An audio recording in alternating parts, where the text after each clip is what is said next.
Ok, testimoni che non ho rotto nulla.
Prova sì, 1, 2, 3, 4, 5, 6, prova sì.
May I invite the participants to take place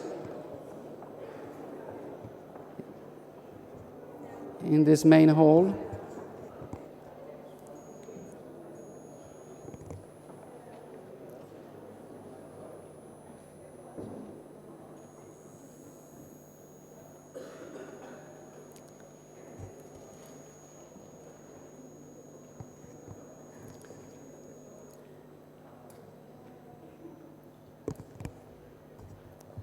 Good afternoon, everybody, and welcome to Trieste, in this main hall of the University of Trieste.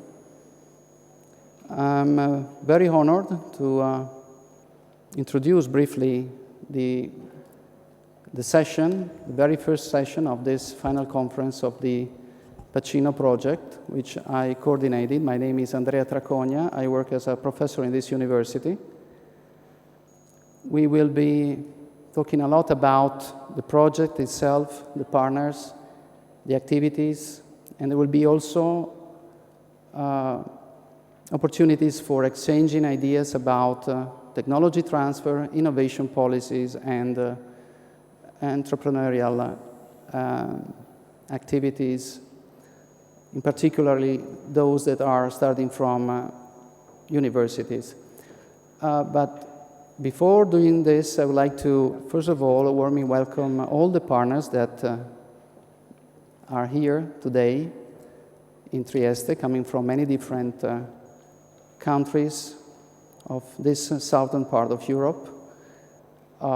Italy, of course, but also Slovenia, Croatia, Bosnia and Herzegovina, Serbia, Montenegro, Albania, Greece. I hope I have not forget anything. Also on behalf of the project, I warmly welcome the participants that are representing the macro-regional innovation system, all those people that are involved in technology transfer, promotion of innovation, and in general, all the people that is here to learn about what we did and what we are about to do before the end of the project. Before starting with the working session, I would like to give the floor to the rector of this university, Professor Maurizio Fermeglia, for his welcome to the audience.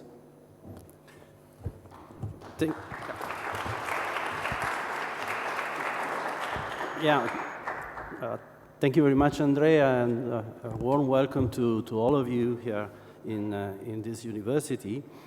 I really hope that you enjoy the weather as I did today and also in the days before this day. Pacino is very, let's say, interesting and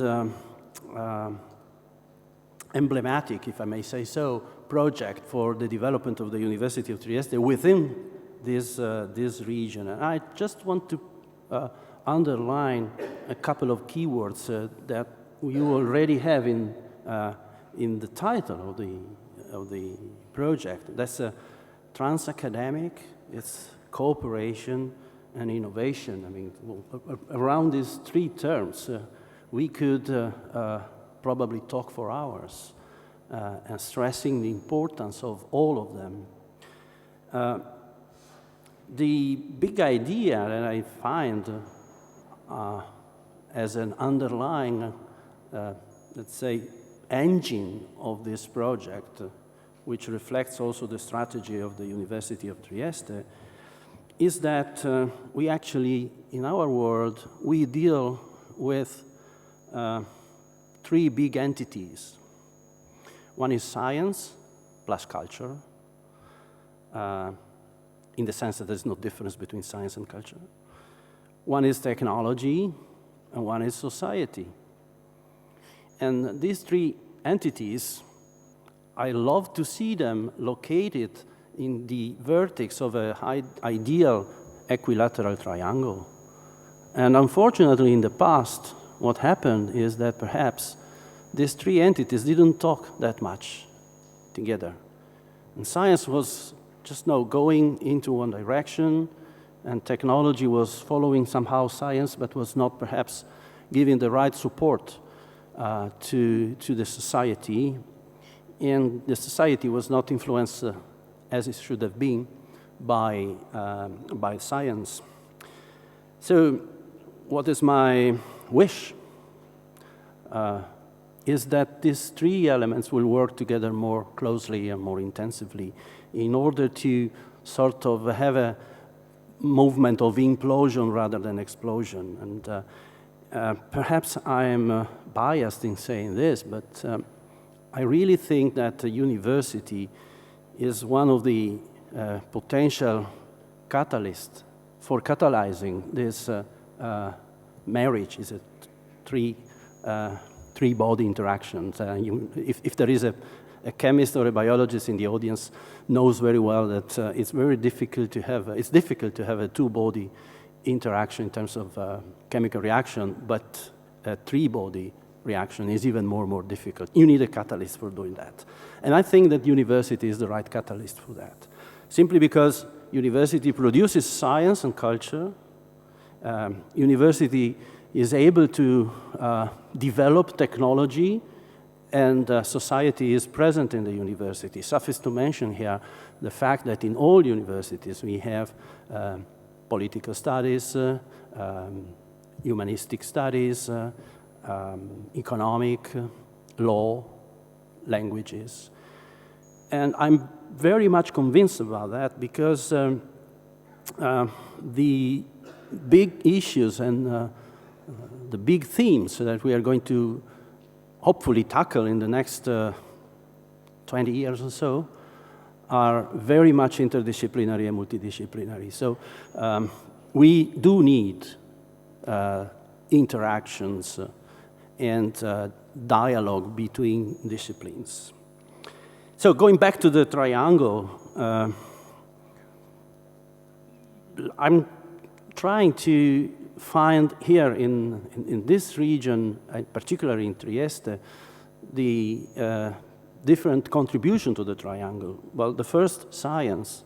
Well, it's hopefully, and I really am quite convinced that it's well known that Trieste system of research is well known all over the world. Certainly is well known in Europe. With this very high density of researchers doing scientific work. The second element is the society, and actually the impact to the society of the activity of science and technology. And this is witnessed by the smart specialization strategy, which, by the way, has been discussed very much with the colleagues in Slovenia and also in Croatia in order to understand whether we have some smart specialization strategy that is common in the different areas. And the technology, this is actually what we are mainly talking about here, technology transfer and how to, let's say, provide innovation to the production system, which is a big issue and which is still very difficult to do. But I think that with this industrial collaboration, with the creation of spin-off companies, and a very high attention to what is going to be the most important thing in this respect in the next years, which is Industry 4.0, with the penetration, deep penetration of digitalization in the companies. I think that is going to be a real challenge for the future. So as I said, this is actually my idea. This is actually the strategy we are trying to implement in the strategic plan for the University of Trieste in the next 3 years.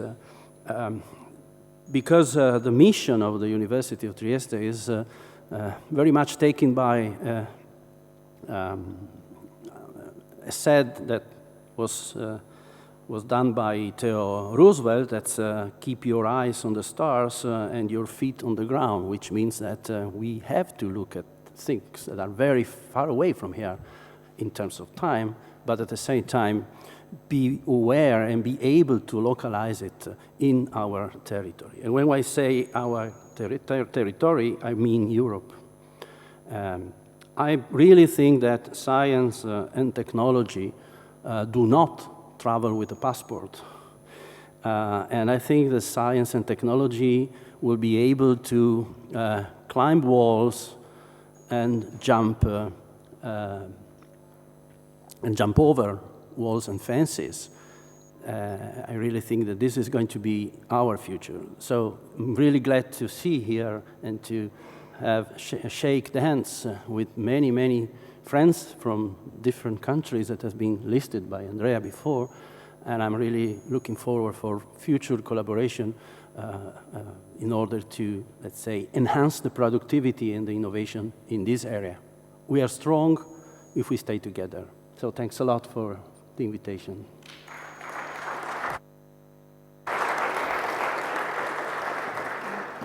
Thank you, Rector. I think that it's now evident to the attendees that this Pacino project has not come out of nothing.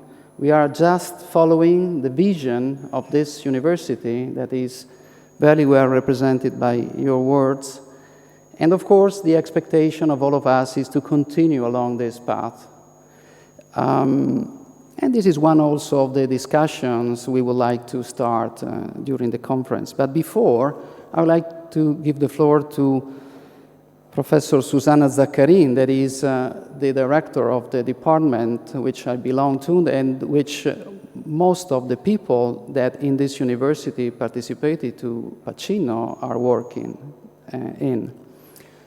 Of course, you know that universities are structured in departments. This is particularly true in Italy after the discontinuation of faculties. Now, everything, didactic activities and research activities are concentrated in departments. And this is increasing the complexity of managing such units, such structures in universities. And of course, when a department is supposed and expected to run a big European project, as Pacino was, you know, this is increasing even further the complexity. So I don't know whether Susanna is going to tell us something about the nightmares we had in managing the project, but I would like to give the floor to her to say at least a welcome to all of us. I just want to say, not remember all these important, not remember the best, the worst perhaps, or the more difficult administrative tasks of this experience. But it's really a great honor for me to be here on behalf of the Department of Economics, Business, Mathematics and Statistics of the University of Trieste. And the department, as Professor Tracogna just mentioned, as the project leader of the Pacino project, hosted and encouraged most of the activities carried out by the Pacino project. And these 3 years Pacino experience provided an extraordinary opportunity to the members of the department to be involved on discussion on very demanding topics, such as the definition and the creation of a regional innovation system in the Adriatic area. The second one is the identification of best practice of technological transfers, and also, last but not least, the evaluation of effectiveness of the government policies for innovation. And as we can read from Pacino, from the leaflet of the conference, Pacino project has opened new bridges between the worlds of research and innovation, also promoting the creation of new business in innovative sectors. And these are, of course, important and positive results that we can appreciate during the conference presentation today and tomorrow. But let me to stress what I consider the main characterization of this project, of Pacino experience for the department and for the university and for the area as a whole. This is the networking capacity of a project to establish connection among a set of very different actors, academics, researchers in a research institution or public and private institution, startup and enterprises from 8 and more different countries. And it's well known that network and collaboration are the main drivers of innovation. And the size of a network and the high quality of the links created by Pacino during its activities are stable and long-standing results that all of us benefit in the next future. And I think this is one of the main results for the future of this experience. So, thank you for the attention and enjoy the conference.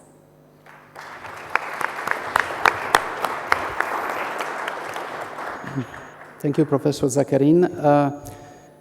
Of course, it is important to remember that a European project is funded by Europe and is subject to the indications, the directives of the European Union, is also managed through authorities that are taking care of specific aims and objectives set in Brussels, but then implemented at the local level.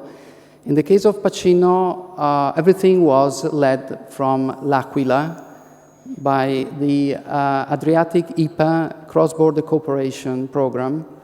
And now we are very happy to give the floor to the representative of the program, Mrs. Rossi, please.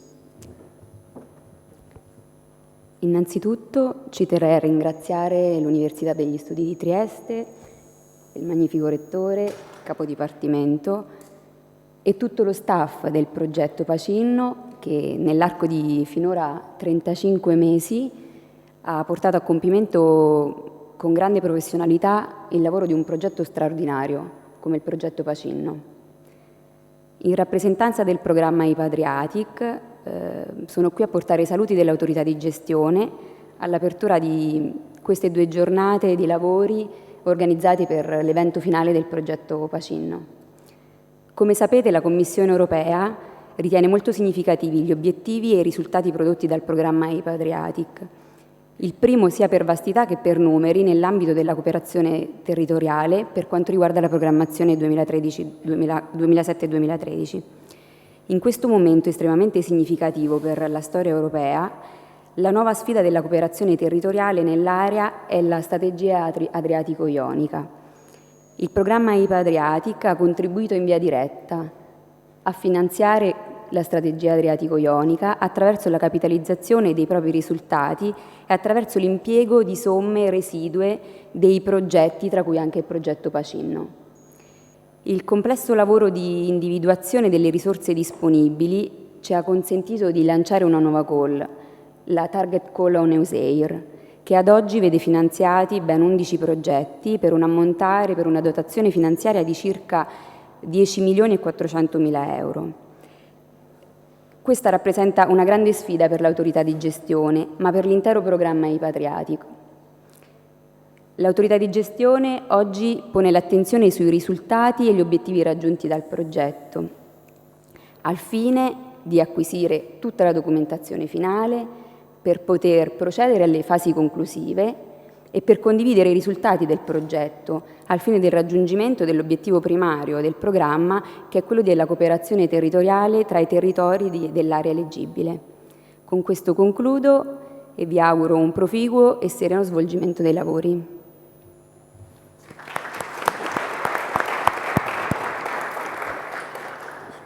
So, thank you very much, authority. Of course, it is important for Pacino to declare, to present, to demonstrate that we could achieve results, that we could deliver on our promises. Promises that we have set and written very clearly in our application form more than 3 years ago. And this is basically one of the purposes of this conference. I thank you all for this introduction, and just recall the audience that the Professor Fermeglia, the rector, will be part also later on of the signature of the Memorandum of Understanding with... okay, thank you. So thank you all of you for your introductory speeches, and I would like to call to the table the speakers of the first session of the conference, which is myself in order of appearance, but also Professor Picaluga from the Scuola Superiore Sant'Anna of Pisa, president of NEDVAL, Professor Giorgio Suligoi from the University of Trieste,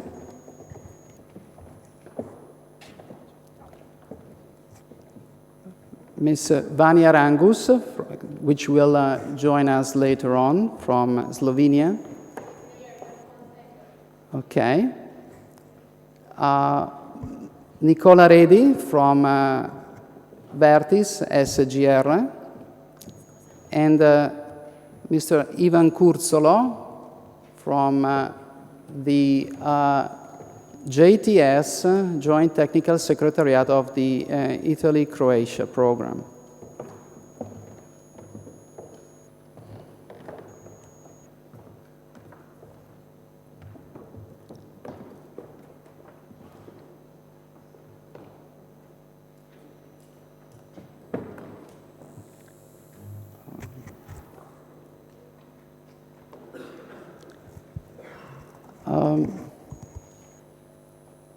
Okay. I would like now to briefly introduce the program, the activities, the premises to the program, and the Pacino project as well.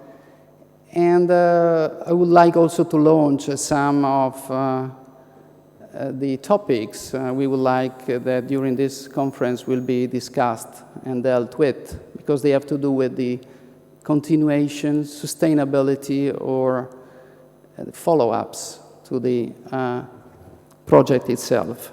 Let me now just open the presentation I prepared.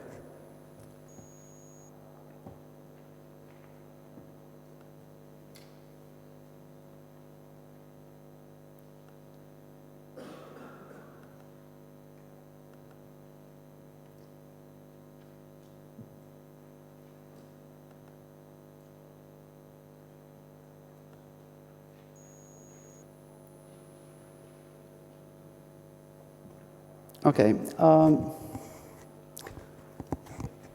I titled this presentation a first appraisal of Pacino because we have not yet completed the project. The project is about to finish at the end of November 2016. So we have still a couple of months that are meant mainly to disseminate the outcomes of the project. Some of the outcomes are already available. You could have found them at the entrance, at the registration desk. We have a book that has just been published. We have several research reports that are available also in digital format. But there is something more yet to come. So it is very important, and we are eager to be able to spread such outcomes, which in our view may represent a very good basis for the future projects and European programs to come targeting this area. The area is this one. It's the Adriatic Sea, and all around we have 8 countries. And as you see, the area is rather fragmented. There are many countries if we consider the size of this area. It may be surprising, for example, to notice that if we draw a circle with a radius of only 400 kilometers, we include basically all the Adriatic IPA region. So it's a rather narrow area, which is good and bad at the same time. It's bad because for us, we are economists, economies of scale do matter a lot. So size is important. And of course, in this case, size is not there. But at the same time, we also have to recall that proximity is key. I mean, knowledge is an asset that travels on the feet of the people. And the closer the people are, the better in this respect. And we also know that one of the backbones of our economies, in particular of Italy, the industrial clusters, are localized areas where proximity is one of the dominant and predominant and most important factors for the competitive advantage of companies. So proximity is one of the key levers we can action to build up something targeting the Adriatic region. But is this proximity true proximity? Are we so close to each other? Well, this is a rhetoric question because we made many jokes about how difficult it was for all of us when we met everywhere in the Adriatic region to get there. Wherever we met, like in Sarajevo, like in Trieste, like in Corfu, or in Podgorica, and so and so.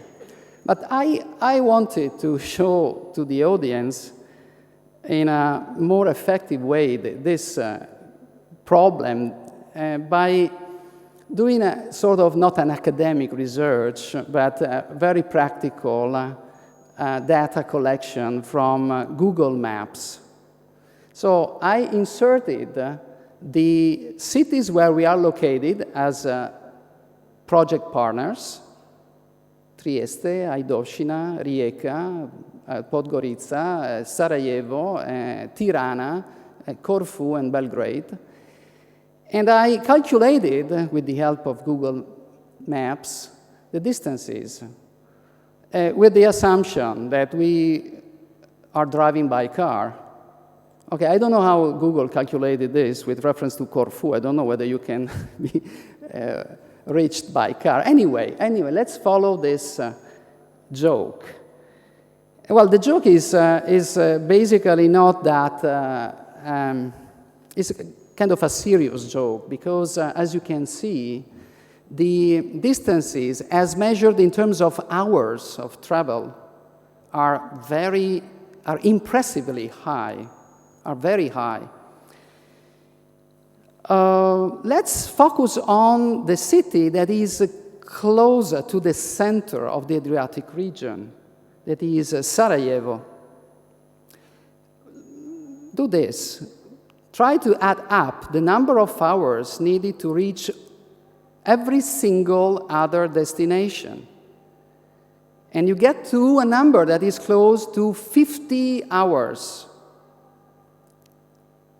Again, we are in a region that is included in a circle of 400 kilometers of radius.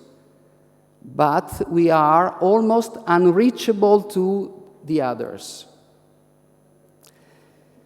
This is probably a very good indicator of the contradictions of the Adriatic region and, of course, also of the work yet to be made. But we have a very interesting past to start with.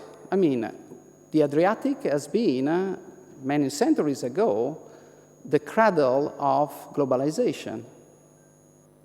mostly with the help of Venice, but not only, also of the Turks and all the other cities that along the coasts of Adriatic thrived on exchanges. What has been left today of this very prestigious heritage? Well, we decided to calculate out of the total foreign trade of the 8 countries we represent here, the percentage of exports and imports that are destined to other Adriatic countries. Okay, so let's make 100 the total of the trade of all of our countries. How much of this 100 is destined to the rest of the Adriatic region?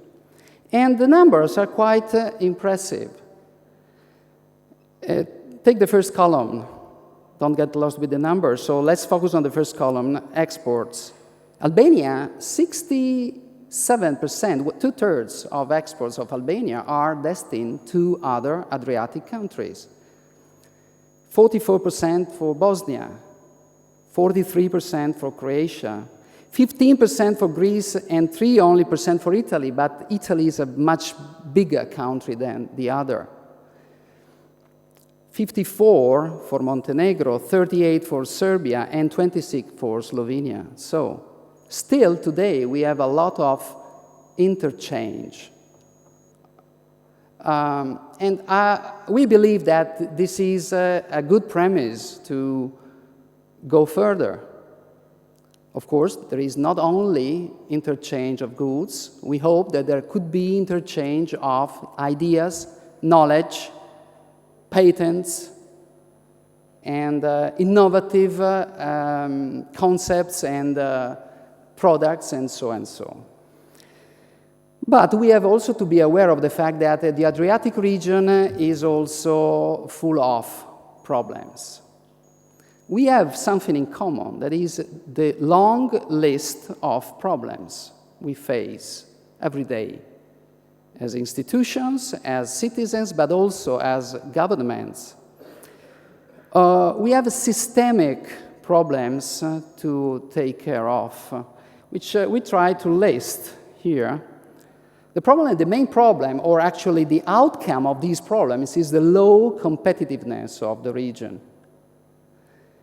Competitiveness is about, how we compare with other parts of the world.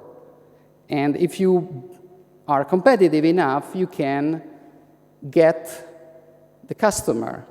You can sell your products. You can grow economically. We do have a big problem of competitiveness that is reflected also in the low rates of economic growth.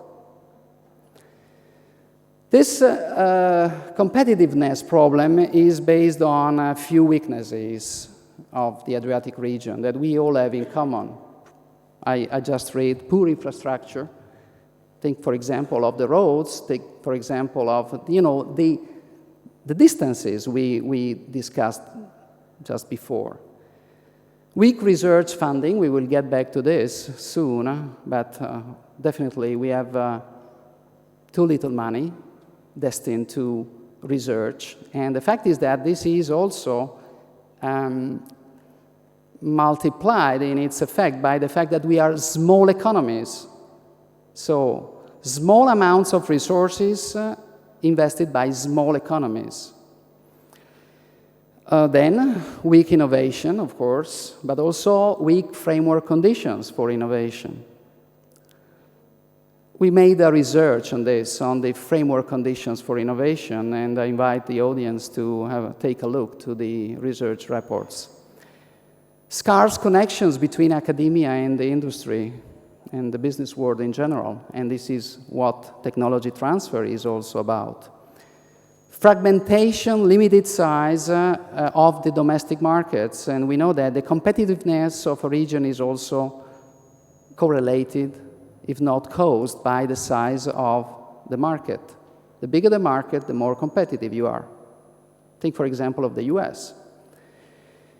And not homogeneous regulatory regimes, that means that we are 8 countries with 8 pools or sets of laws, legislations, regulations, very different sometimes, very difficult to align. Also because only 4 countries are member states of the European Union and the other 4 countries are not. And this is resulting in the other column that is basically generating this problem of competitiveness.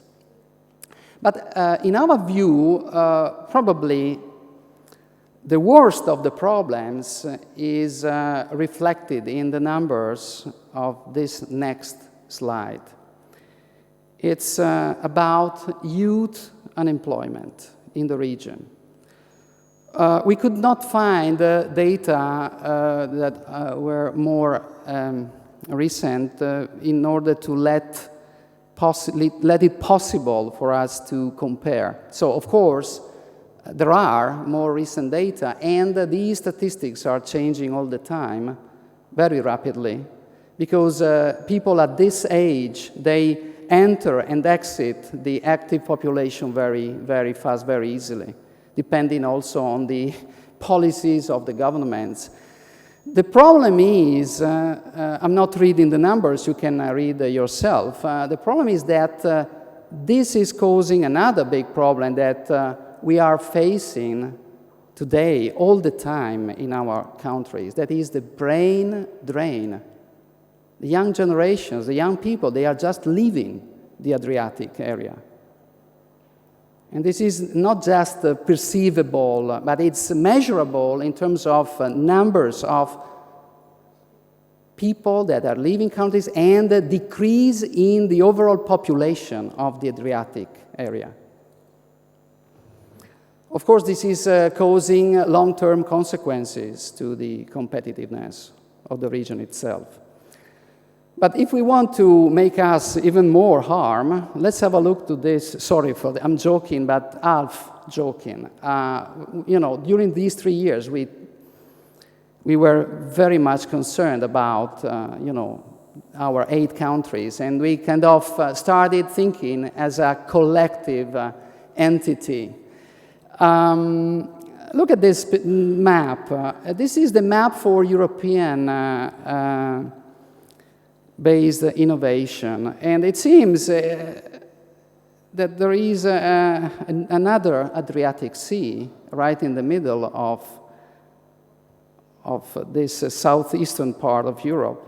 This white or blank part is representing the 4 non-member states. That means that we do not have numbers, or we do not have yet trustable numbers on such countries, which is something we try to compensate for with specific analysis of innovation indicators targeting Bosnia and Herzegovina, Serbia, Montenegro, and Albania.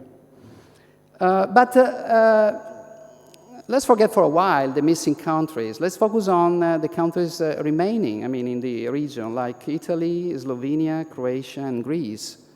There is a predominance of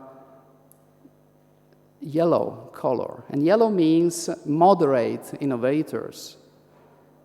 I'm not getting into the technicalities of the indicators to define what an innovation leader, what a strong innovator or a moderate innovator is.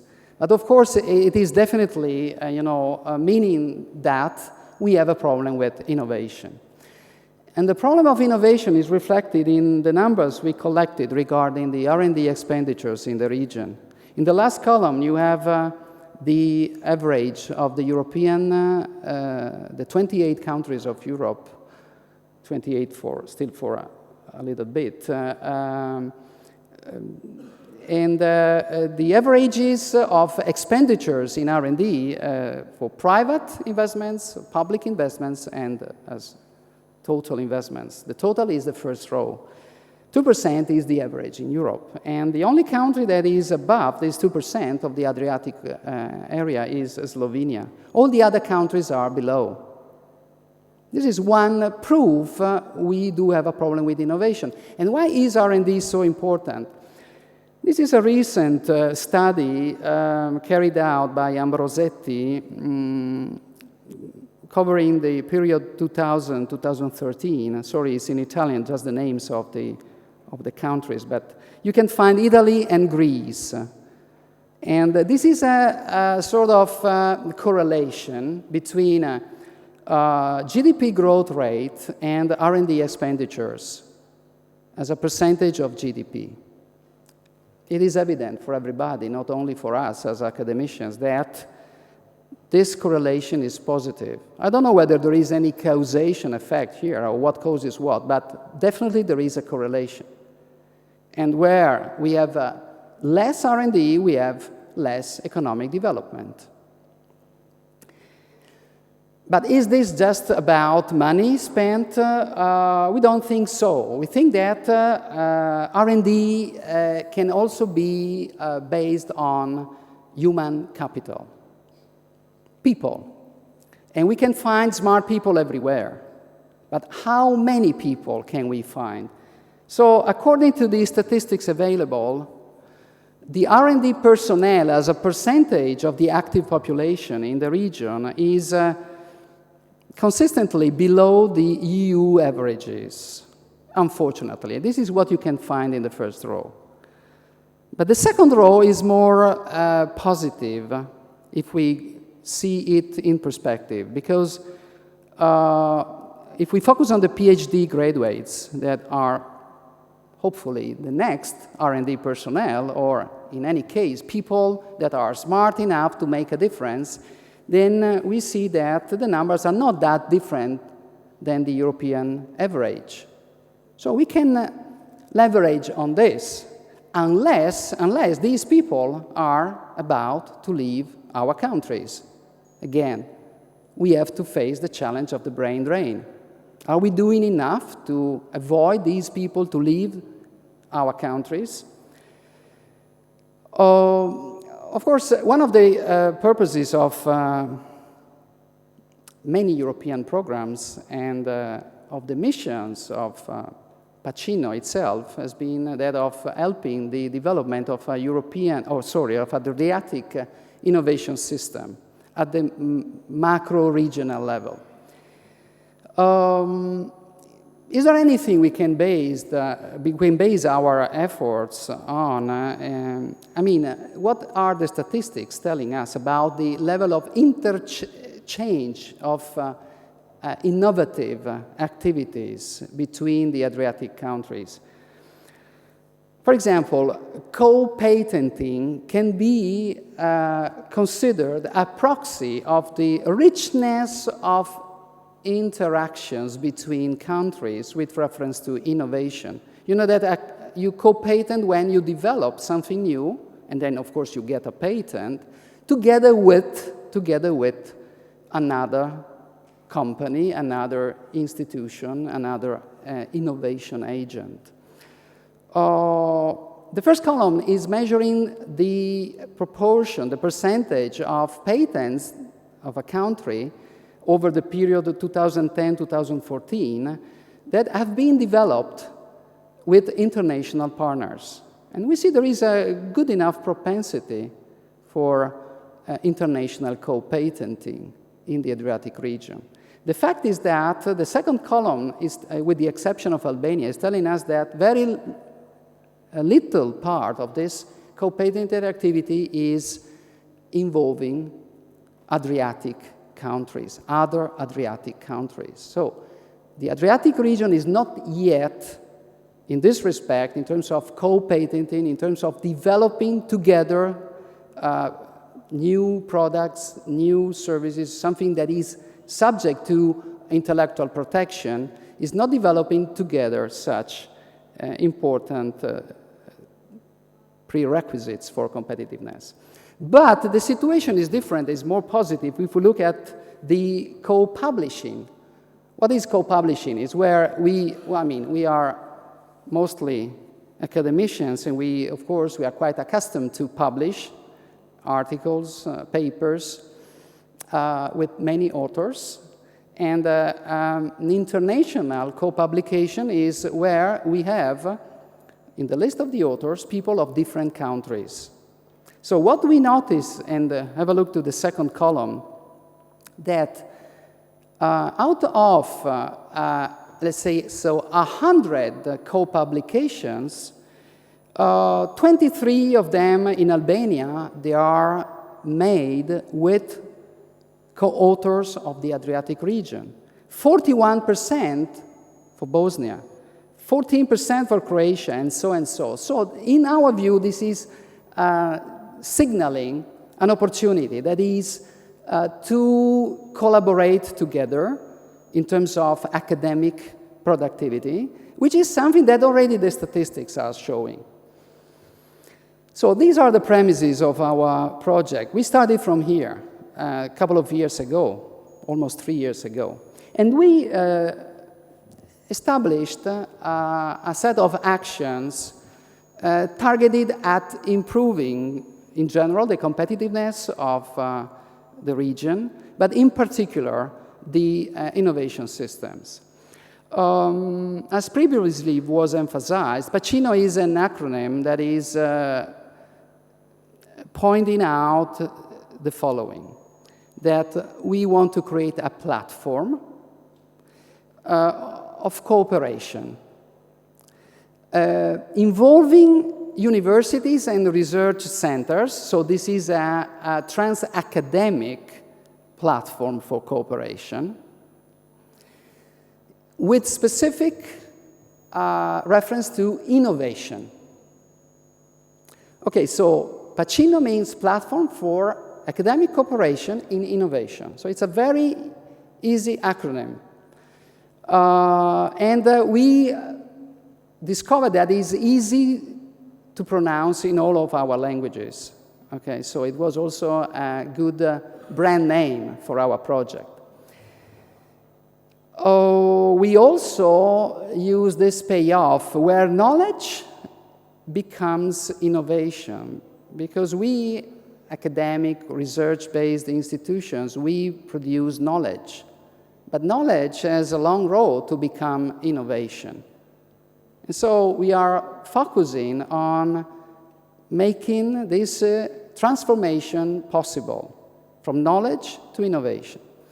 We will be discussing this afternoon about this. Let me recall all of you who the partners of this initiative were. Well, just because we are the lead partners, we put ourselves on top of the list, the University of Trieste. Then we followed also this order, I think also for administrative purposes, so there is no ranking in this list, of course. We have in Slovenia the Center of Excellence for Biosensors, Instrumentation, and Process Control, COBIC, we call more easily this institution. Then the Faculty of Medicine of the University of Rijeka in Croatia, the School of Economics and Business of the University of Sarajevo, we call it SABS, Bosnia and Herzegovina, the Institute Mihailo Pupin of Belgrade for Serbia, the Faculty of Economics of the University of Podgorica in Montenegro, the University of Tirana, Albania, and the Ionian University of Corfu in Greece. So as you see, research-oriented and academic institutions. The main goal has been that of, let's say, closing the innovation gap in the region. By doing what? Establishing a cooperation platform, as I was mentioning before, and in general, opening bridges with the word of innovation. And the word of innovation is mainly represented by technology transfer intermediaries, incubators, science parks, but also corporations, companies, firms, and investors. Very briefly, let me now focus on what we did. I mean, a few numbers and a few activities. First of all, technology transfer. It is to be remembered that we did establish 8 technology transfer offices that, in the case of this university, for example, is complementing the existing industrial liaison office. In other cases, these offices were established for the first time in history of such institutions, so they were new initiatives, brand new initiatives, which are expected to set the direction of the future actions yet to come. So 8 technology transfer offices that were active over these last 3 years. We organized events, we organized seminars, workshops, training initiatives, but in general, we tried to get closer and closer to the business system. And also, we tried also to promote entrepreneurship from the bottom, that is, from the individuals that are carrying ideas, business ideas. They could be even our students or our colleagues in our departments or in other units of our research institutions. For policymakers, we have been doing quite a lot, we think. We have been doing a lot of research, and you can find the findings of such research available in your pen drives or in your bags. You can find books regarding part of the research we did. We had a goal that was to map innovation and how innovation is taking place all around the Adriatic region. Of course, innovation is also involving companies, and so we did a lot of surveys on companies. And we analyzed innovation taking place at the institutional level, but also at the team level and at the individual level, developing and applying very new methodologies, also from a scientific standpoint. Also, we developed a tool for mapping innovation across the 8 countries, and we developed this website, www.adriaticinnovationmaps.eu. You can navigate it if you want, but probably tomorrow my colleague Claudio Cozza will tell us something more about this tool that is meant to fill the gap of knowledge we have over innovation indicators with reference to the non-EU member states. Do you remember this blank part of the European innovation map? Pacino for Researchers, what we did was basically to convey the idea to people involved in carrying out research projects that, you know, a research project is not just about applying a scientific methodology, but it's also about managing projects. It's also about budgeting, planning, and you know, making and calculating indicators.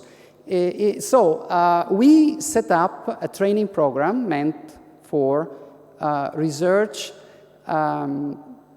officers, or managers of R&D departments in both public and private institutions. It worked, and we trained many dozens of researchers all around the Adriatic region. For startups, we did too, quite a lot. We ran several acceleration programs. What is an acceleration program? It's a program meant to, with the provision of services and also training, to help a business entity to grow at a higher stage.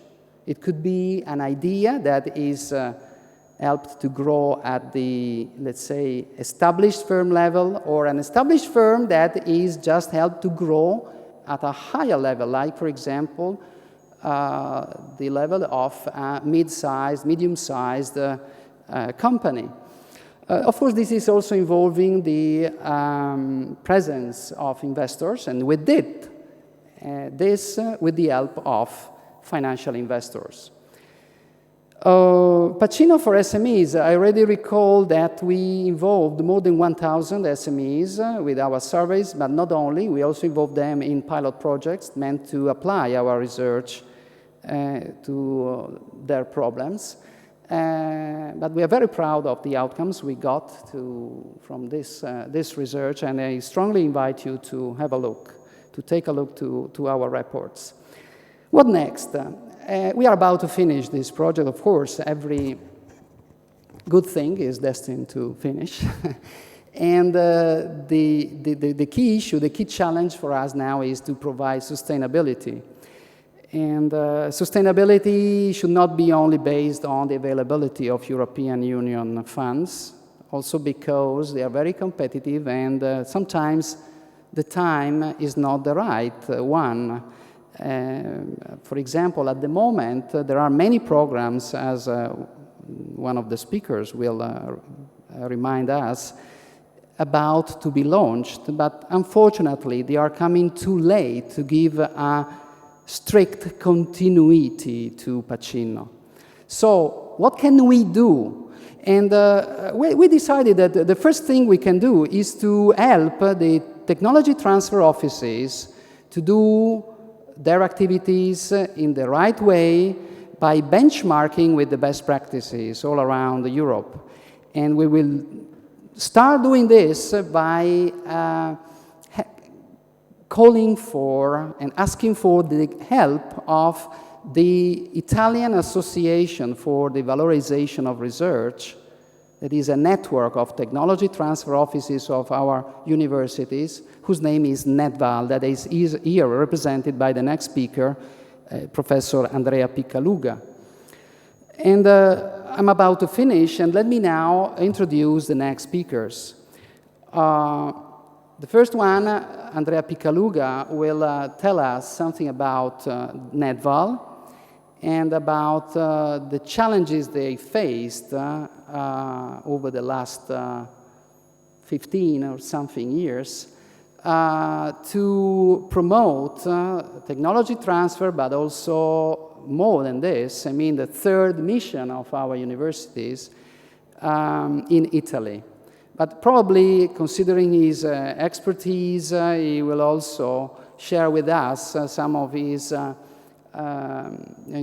views about best practices of technology transfer in Europe and in the world. Then Giorgio Suligoi from this university, he is the person in charge of technology transfer and industry academia connections. He will tell us something about what this university is doing beyond, well beyond Pacino, and has been doing over the last years. Then Vanja Rangus from Slovenia, but also with a very broad international experience, will tell us his views about technology transfer and, in general, the possible connection between knowledge and innovation. Nicola Redi is here representing the community of investors in innovation. He's working currently for a venture capital fund, so he has a lot to share with us, in particular with reference to his experience in dealing with universities, but not only this. And last but not least, Mr. Kurzolo is here representing the new program 2014-2020 of the European Union, Interreg Italy-Croatia. Is only covering part of the Adriatic region, but his expertise is much broader. So he's here to share with us what the vision and the actions of the European Union targeting the Adriatic region will be in the near future or in the present. So thank you for your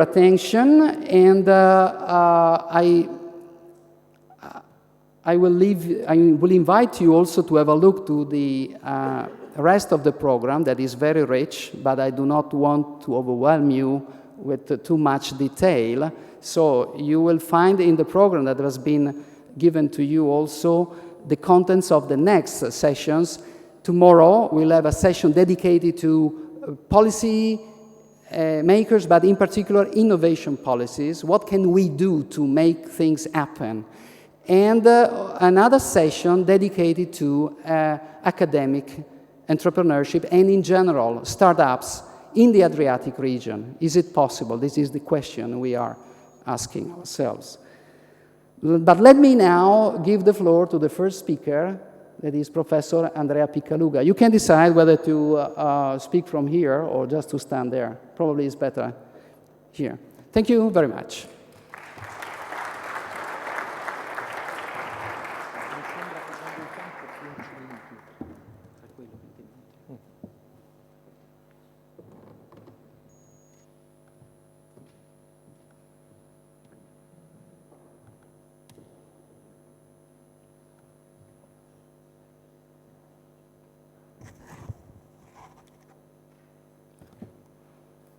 Okay, thank you very much. Good afternoon.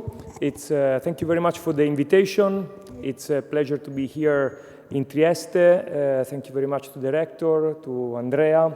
I have a lot of colleagues here in this place, but I would like to say I have a lot of friends, not only colleagues here. It's a pleasure. And I come from Pisa, and as you probably know, Trieste and Pisa are the cities in Italy with the highest research expenditure, with the highest number of researchers in proportion to the population. So sooner or later, we should start a research, a joint research about these two cities, which are very relevant in this country. And thank you also for asking me to speak about technology transfer in general and about NETVAL in particular, because I work in a university. I'm rather lucky because working in a university is a nice job. But in particular, in the last 15 years, I've been heavily involved in NETVAL. I've been president for the last 2.5 years, but I was involved not as president in previous years, and these years have been very interesting for me. So you are asking me to talk about something in which I put passion and where I received many inputs and many feedbacks from other people. And Andrea asked me to give a rather practical and technical presentation and explaining somehow the mistakes that we made in NETVAL and also the things that we probably got right. You know? Also thinking about our foreign colleagues which might consider embracing a similar initiative in the future. NETVAL is the association of Italian technology transfer offices. So it is not an association of individuals, it is the association of TTOs from universities and public research centers. Of course, TTOs are made of people, but it is universities and public research centers which are associated in NETVAL. It was founded in 2002 and then became a formal association in 2007. What is our mission? Our mission is to strengthen the activities of universities and public research organizations with regard to technology transfer. We are aware of the fact that we are only one part of a very complex innovation ecosystem. We try to do better our job. In order to do better our job, we have to do a number of things. For example, strengthen the professionality of the people working in the offices, having better relations with industry, and so on. So we are rather aware of our part, and we try and do better our part. At present, these are our numbers, 55 universities, 6 public research organizations, I would say the largest in Italy, CNR, ENEA, and so on, and recently Area Science Park in Trieste. 2 IRCs, maybe our foreign friends do not know what IRCs are. They are sort of, let me say, research hospitals, large research hospitals. And we are very interested in this kind of institutions because there is a lot of clinical innovation to be done. And we represent about 80% of university students and professors, altogether more than 3,000 patents, more than 200 technology transfer managers working in the hospitals, in the offices, and more than 1,200 spin-off companies. This is a picture that I like to show. This was taken recently, a couple of weeks ago. We had our summer school in the south of Italy, in a very nice place. I like to show this picture because Netval is made of a community of people who are very committed to technology transfer, very aware that what they do in universities and research organizations is important.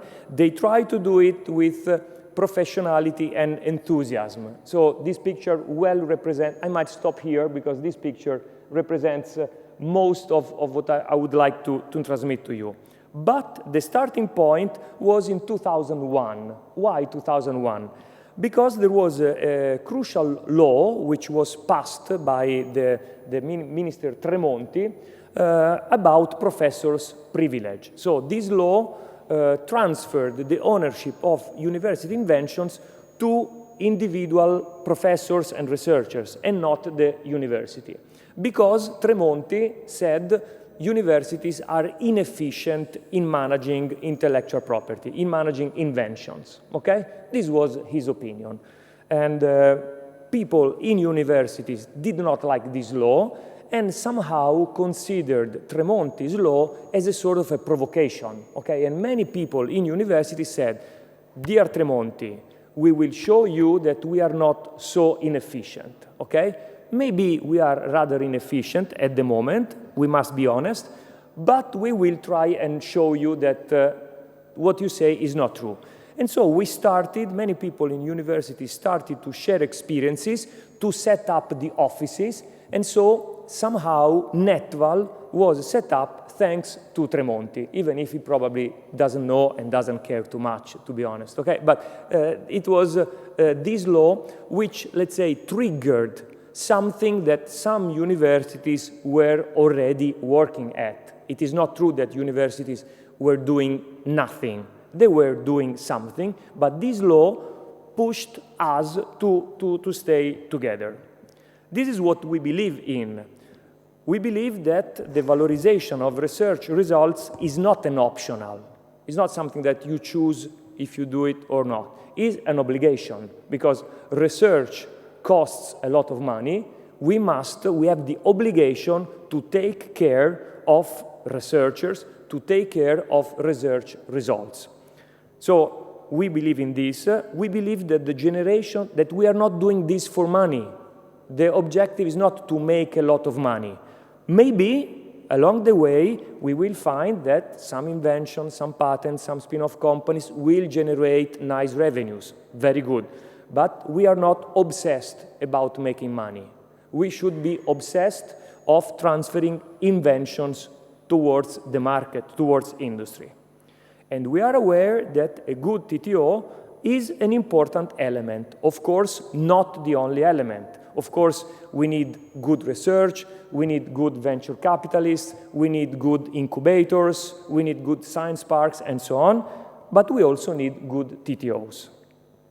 So, a bit of history. We had a first meeting in Milan, very informal meeting, and then we started to share best practices and mistakes. And there was a famous rectors meeting in Rome where our protocol was signed. The anecdote, but it is reality, is that the rectors had this meeting, they had all their business to do, and our protocol was left out of the ordine del giorno, no? Out of the list of things to be signed by the rectors. So we went to the rector's place where they were having dinner, and they were invited to sign the protocol while they were having dinner. So actually the paper is still a bit dirty, no? Because they were eating. So, but you know, sometimes you need this kind of legends, no? To start initiatives.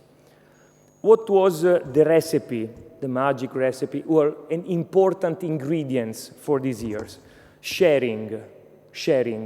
A university maybe was good in patenting, and it shared its competencies. Maybe another one was good in setting up spin-off companies. So sharing was very important. Another important ingredient, professors and TT managers, administrative staff together. No?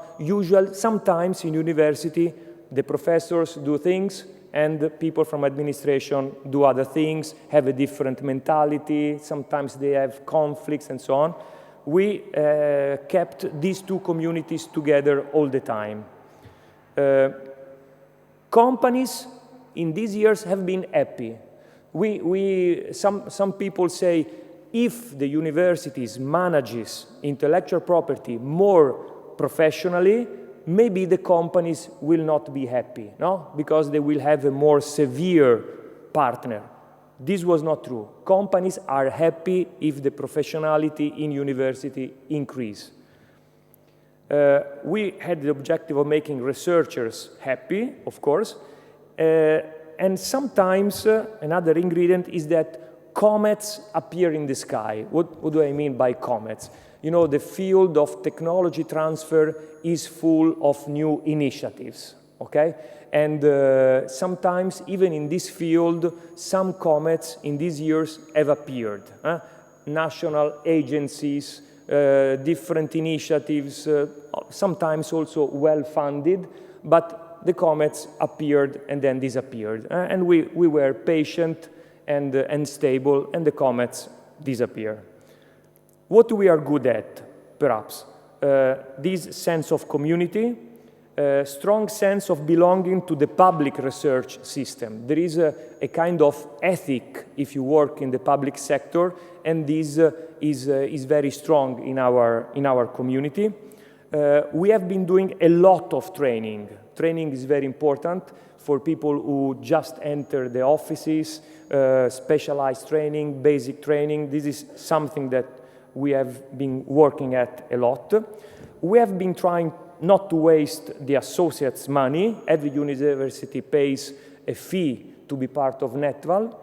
And we also have been trying to buy services for associates. Kestel here is an example.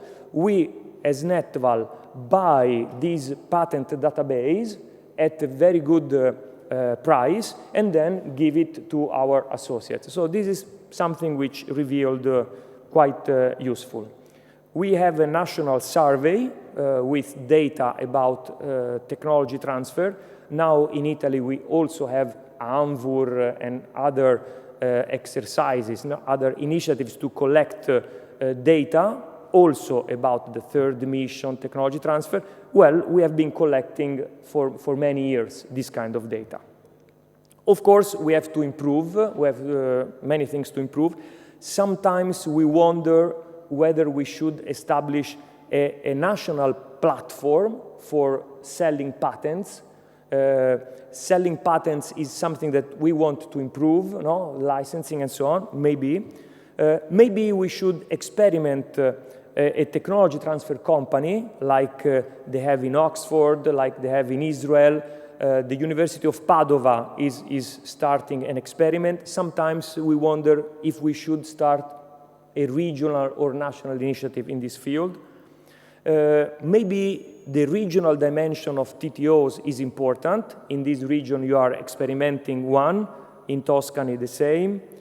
We have not been good in getting European funding for the association. This is something that we should improve. And maybe we can improve for communication in general. There are nice stories of patents, spin-off companies, and maybe we should be better in communicating these stories and try and convince the public out there that universities do not waste money, but also do many nice things. There are many nice stories which are not Netval's nice stories. They are the university's nice stories. No? This is a nice story in the University of Foggia in the south of Italy, where also the Foggia Technology Transfer Office played a role for the good exploitation of a nice patent in gluten-friendly food. This is another nice company. I have no time to explain, but I like this company because it reminds us that undergraduates are also setting up companies. So we often focus PhD students, research, and so on. No, we also have to take care of undergraduate students. Sometimes spin-off companies can be sold for a profit, and universities can make some profit. Sometimes, when it happens, we are happy. We are not obsessed about that. This is a very nice example at the University of Parma. The University of Parma took care of this startup. Eventually, it was sold to a larger American company, and the university got some money, which is being reinvested in research. Why not? This story took some years, not many years, but some years. In some other cases, stories are very long. This is a very nice, a very good professor from Lecce, and it took him 10 years to find the right way to the market. He started a company, then closed it down, venture capitalist, then another one, and now it seems that finally he got the right solution to the market. Sometimes it takes time. This is another nice example because this invention, which is a pill which makes certain things in your body, okay, is now the product of Probiomedica.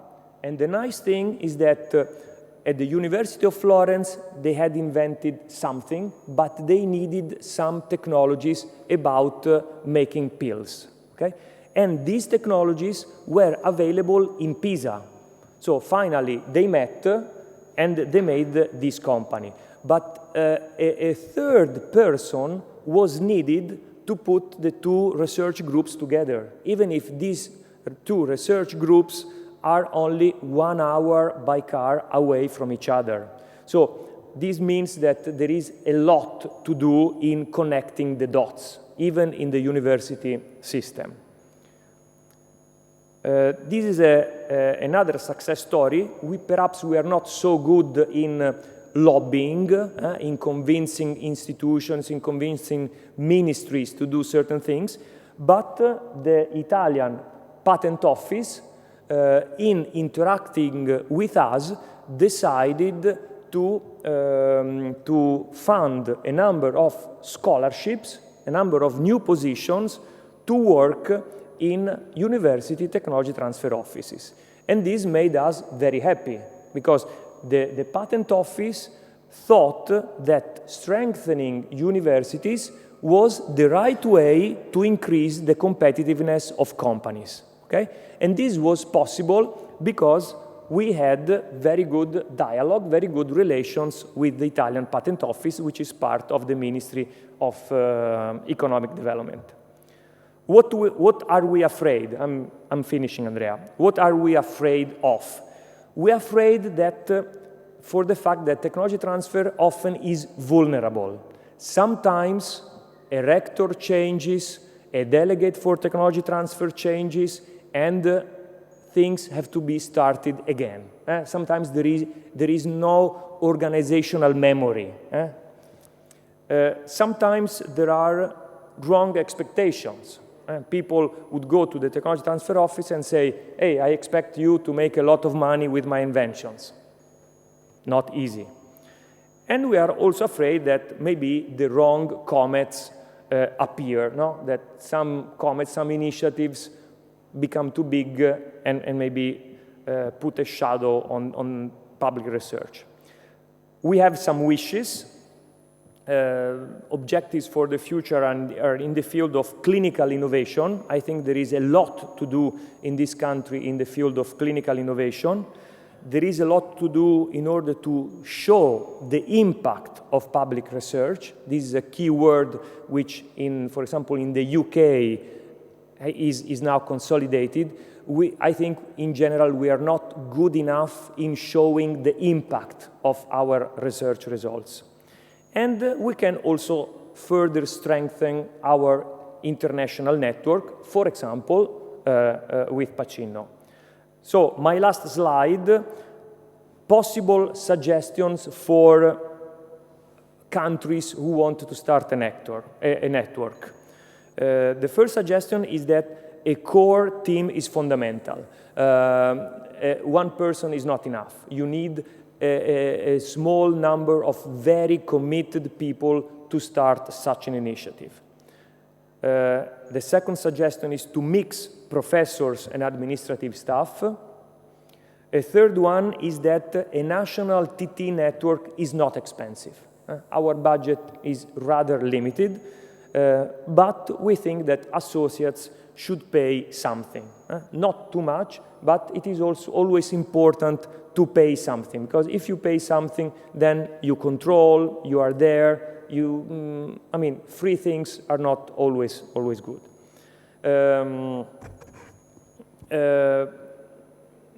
It might be useful to set up the network among the best. We choose to be. Okay, this is important. I couldn't remember. We could have chosen to identify the best universities, okay, to set up the Champions League of technology transfer. Okay, it was easy. I could easily name the best 5-6 universities in technology transfer in Italy. We chose to be the network of everyone, of the very good, no, always Turin Polytechnic, Milan Polytechnic, and so on, but to be the network of everyone, even the smaller universities, maybe who have just half a person involved in technology transfer. And I think this decision so far has been good. I would confirm this decision in suggesting setting up a network to other countries. Okay, these are our contacts, and sorry if I was a bit late.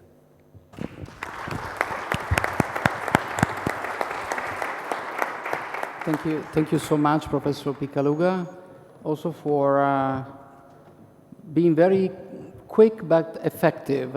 And I would like now to give the floor to Professor Suligoi, that is preferring to stay seated, okay? Okay, so you can start. You have the floor. Okay, thank you, Professor Traconia. Good afternoon, ladies and gentlemen. And thank you for inviting. It's a truly honor to be here. My speech is entitled, let's say, deals with building a local innovation system and our experience. First of all, I think this is a challenge. This is a challenge because in, let's say, during these times, there's a lot of reforming process. There's a lot, you can be static. So this kind of problem, this kind of opportunity is not something that, let's say, belongs to curiosity or to something that is nice to, like a trend. It's becoming a truly necessity, a truly opportunity, a truly need.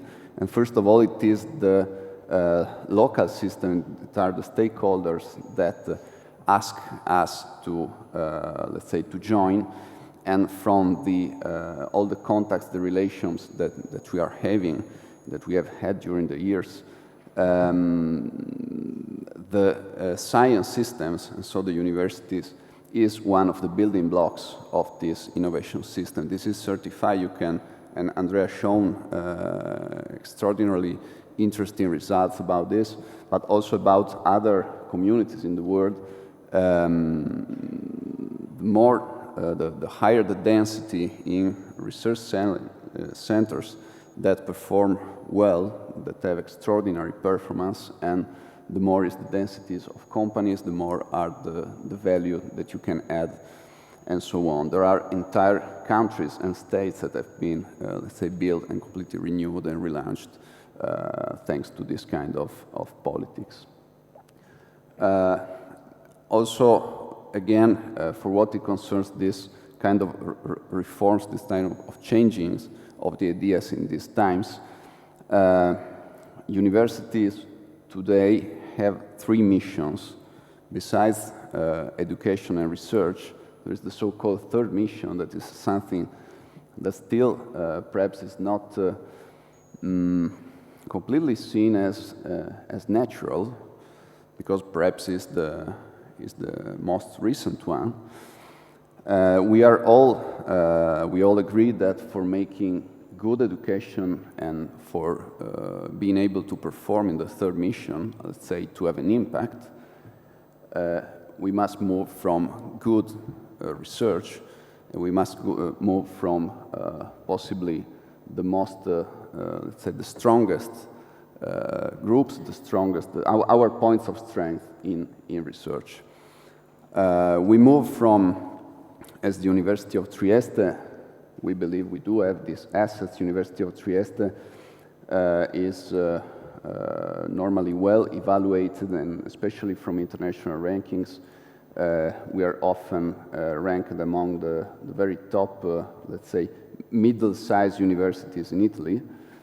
And the score for what it concerns the world position is probably within a kind of Italian system position, so it belongs to a lot of factors, it belongs to our origin, it belongs to a lot of laws, but it is not, let's say, far, it is not alien from this third mission. One of the reasons, because let's say Italian universities are ranked in those positions, is that, for instance, they are too few international, is that we have a lot of assets, we have a lot of good research groups, we have extraordinary people in education, and we have few students in the sense that we are too few open, too few, let's say, aimed at opening our assets and use them to make education, to make research, and to have an impact on the socio-economic realities utilizing these assets. There are reasons that concerns the language, and there is movement around this. Trieste is one of the public universities in Italy that has the highest level in the highest percentage in the presence of international foreign students enrolled, and of course has a natural tradition of exchanging relationships among professors, among researchers. And as I was saying, this is not talking, let's say, about something else with regard to the third mission, because our aim is in the end to get more students and to get more funds. And the third mission is one of the axes, is one of the resources that has to be, let's say, utilized to do this to reach these goals. A few words considering, again, the context in which we operate. These were some recent rankings considering the percentage of startup companies among, let's say, the overall companies in the regions of Italy and also in the cities. As you can see, the Friuli Venezia Giulia region and the area of Trieste are ranked, let's say, they score second, of course, in percentage. And these were not only, let's say, some just comments that came on the newspapers, but they were in a way assessed. This is, I think, the largest bank operating in Italy, in our region, that had some data that were completely in agreement with this. So there's a lot of attention, there's a lot of exchange and communication, and also, in the end, probably of availability.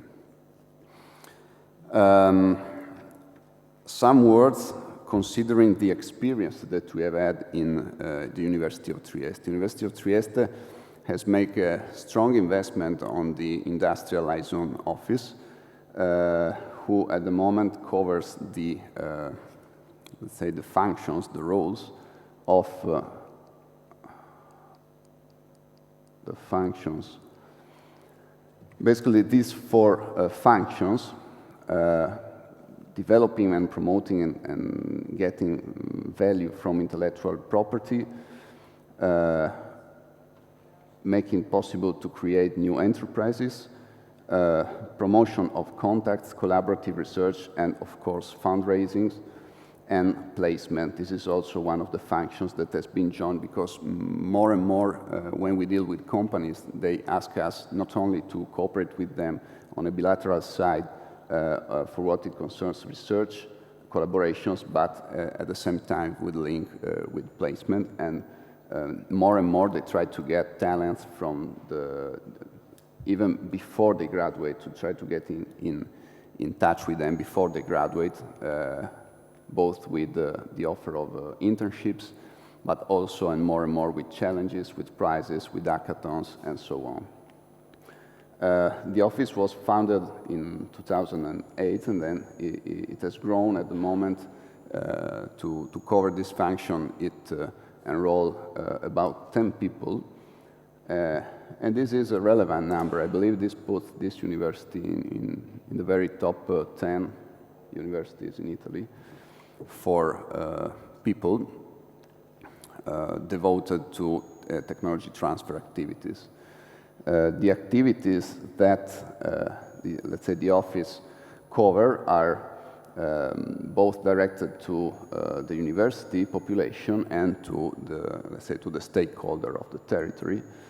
You can see some of these. They move from trying to spreading culture. This is also Professor Picaluga said about this. It is something really of capital importance to spread this culture, because we are not only working on assets. We are not it's not just a matter of making a map, making a screening of our best research results, of our most promising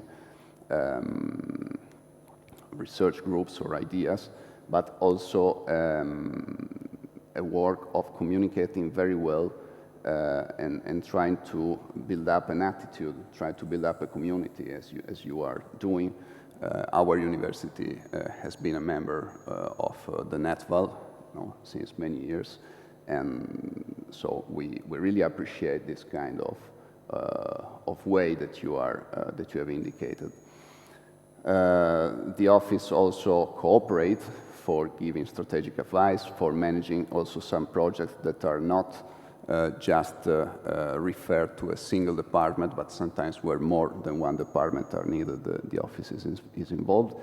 Many times, not only with the cooperations between countries, but also with the public bodies of our region.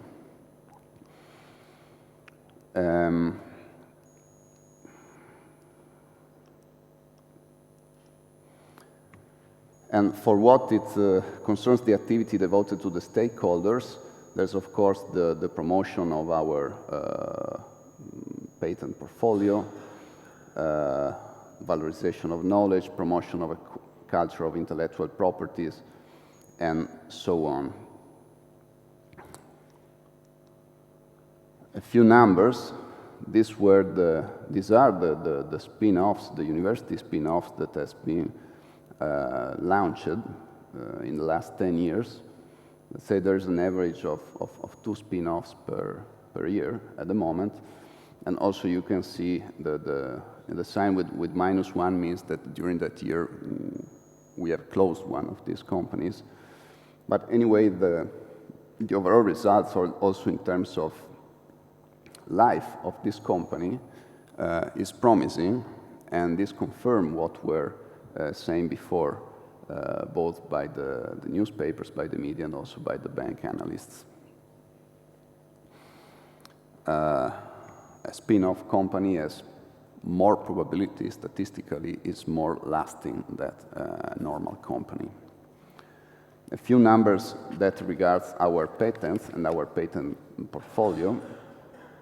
You can also see, as Professor Picaluga was saying before, how, let's say, difficult and how far is to being able to getting money, to getting value from the from selling or from licensing this, let's say, the patents. Okay, if you compare the number of patents that have been done and recorded with the one license, there are very, very few. Some of them, anyway, are promising, but this is within the game. The game is that you need large numbers if you want to get revenues tomorrow.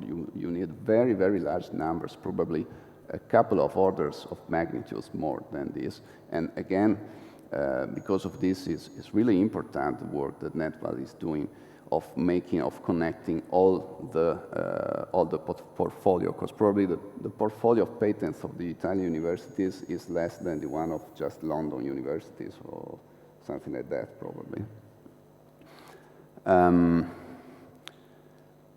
A couple of words on the network of people that we have been able to build. Okay, these are just the spin-off, okay, ordered by sectors,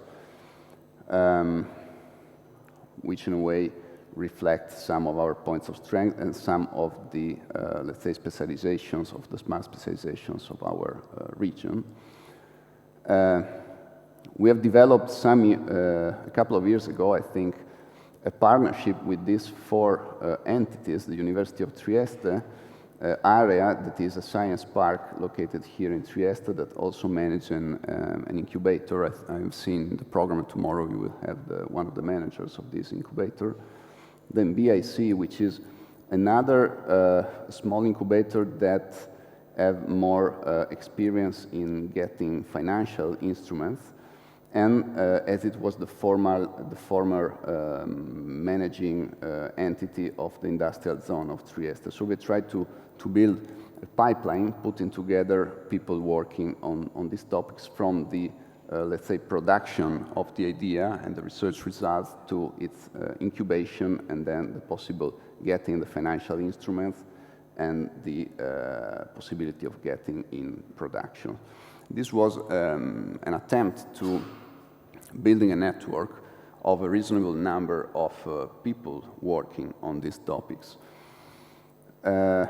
And this kind of idea has then also developed, this is even more interesting, into a regional dimension.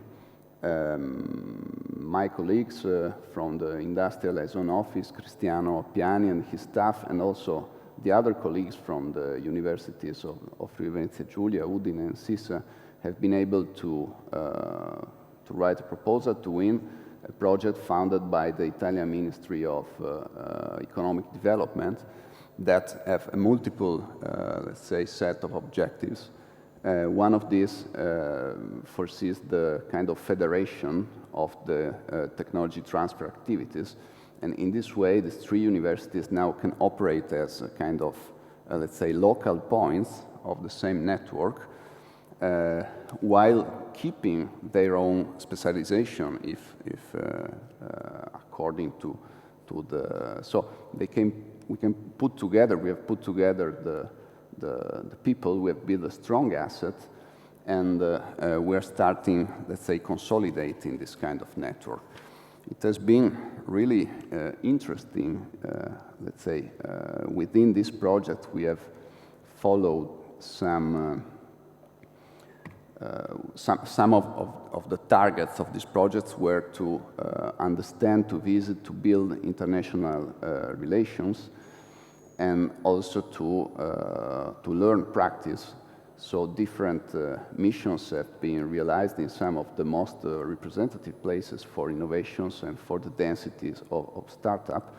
And in particular, I'd like to recall we have been able to not only visit but to attend a kind of intensive course in Oxford. That was significant because there were the three universities together, and especially and also Sant'Anna from Pisa.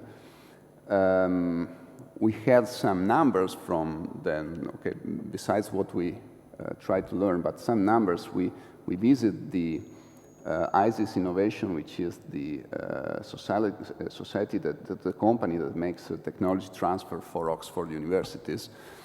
And the order of magnitudes are that they are like 90 people, half of which are PhDs in different sectors, that work trying to get in value from the research results of Oxford University and look at what are the stakeholders of these systems, the overall, the world. They have global stakeholders, because half of the value they get from these results stay in UK, the rest of the half spread all over the world. So one of the points on which we have to reason and to which we have tried to focus our strategic lines for the next years is that once we are consolidating this network of people in our region, that is, in my opinion, it is a network of some tens of people that have been that have learned a lot and that are consolidating. They are really professional. They are really committed. So we have built an extraordinary important asset. We have the context of this region in which there is this kind of tradition and attitude in making startups. Now we have to utilize these assets. And this is valid for this network of technology transfer offices, and it is value for the single universities. Because otherwise it's like having, for instance, a good hospital for babies, but with too few babies that born. So this is not a sustainable condition. And seeing that the innovation and also the, let's say, building a capacity and consolidating the capacities of our companies pass through the innovation, there are no doubts on this. I think that we have been able to get this network. Now is the moment of let's say, getting more, quoting, clients. Normally, my colleagues in the industrial liaison office here in Trieste are used to work with more or less 100, 200 of people, researchers, professors, that are the ones that have, let's say, that have more attitude or are more ready to or that they are closer to some societal challenges. The true challenge, and I'm going to conclude on this, trying to leave these three messages. I will move from the second one. Okay, one of these challenges is trying to involve all the university population in these activities. In order that all the university population means researchers, professors, students at all the levels, and of course technical and administrative staffs. That means increasing the users of our office from 200 to 20,000. This is, we must try to get not only policies and practices, also tools in order to let this possible. So it is important to keep on with communication, especially internal communication, and it is important to have tools in order to put together, and I come, let's say, to the third point there, to put together a lot of initiatives that stakeholders ask us to participate in, like challenges, like innovation prizes, like competitions. And of course, coming to the first of those points, it is also of paramount importance to, especially for some of the sectors in which we have been already working a lot with stakeholders, to understand very well the mechanisms of the evaluation of the third mission that now will be, is being set up and will be starting to impact also the funding on the universities. We have to be very careful on this. So I'd like to conclude to say we have the assets. University, of course, is an asset, is a hub for both research, education, and technology transfer. We have assets, we have points of strength, it's time to use it, it's time to inspire this kind of attitude. Thank you.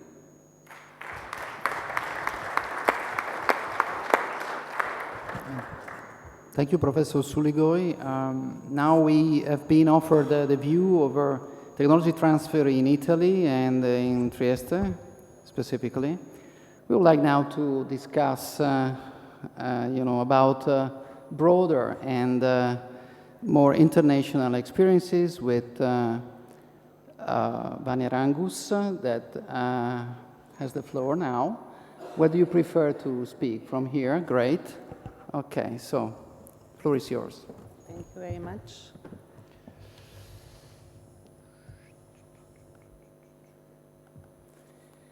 Okay, good afternoon, everybody. As Andrea said, I would like to share my broad experiences I got during working with Europe. This one? Working within European Commission working groups, access to risk finance, science suite and for society, and some others. Also working as a coordinator of numerous of European projects. And also I was somehow the initiator and coordinator of the innovation ecosystem development in the city of Ljubljana. So I would like to present you some opportunities, some challenges, and also some cases on innovation ecosystem development. And I would like to go with you through these questions. How to better respond to public and private challenges, how to better exploit all EU funds. There are a lot of money coming from there.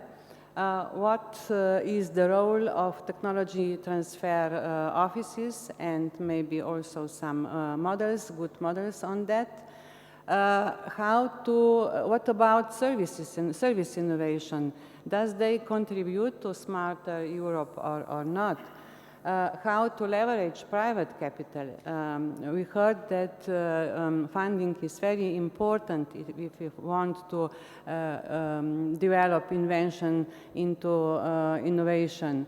And how to transfer knowledge, but not only among Adriatic regions, but also in between Adriatic and other EU more developed regions or less developed.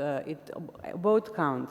And at the end, I will give you some of my conclusions. So the first questions, you know that all governments nowadays are under a big pressure how to better respond to public and private challenges. On the other side, we have universities, and they don't have so much money anymore, and there is also a question about the value of their working.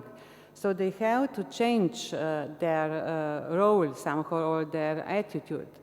So the most important is that they listen citizens, what are their needs, and what Steve Jobs said, that especially universities, that they have to start with customer experiences, and then they have to go back to technologies and not the other way around. So what it means that the work in the cooperation should be a little bit different, not just working inside the university or working with government and maybe to involve SMEs in industry, but you should work very closely to citizens, and you should put them into the center of the whole innovation process.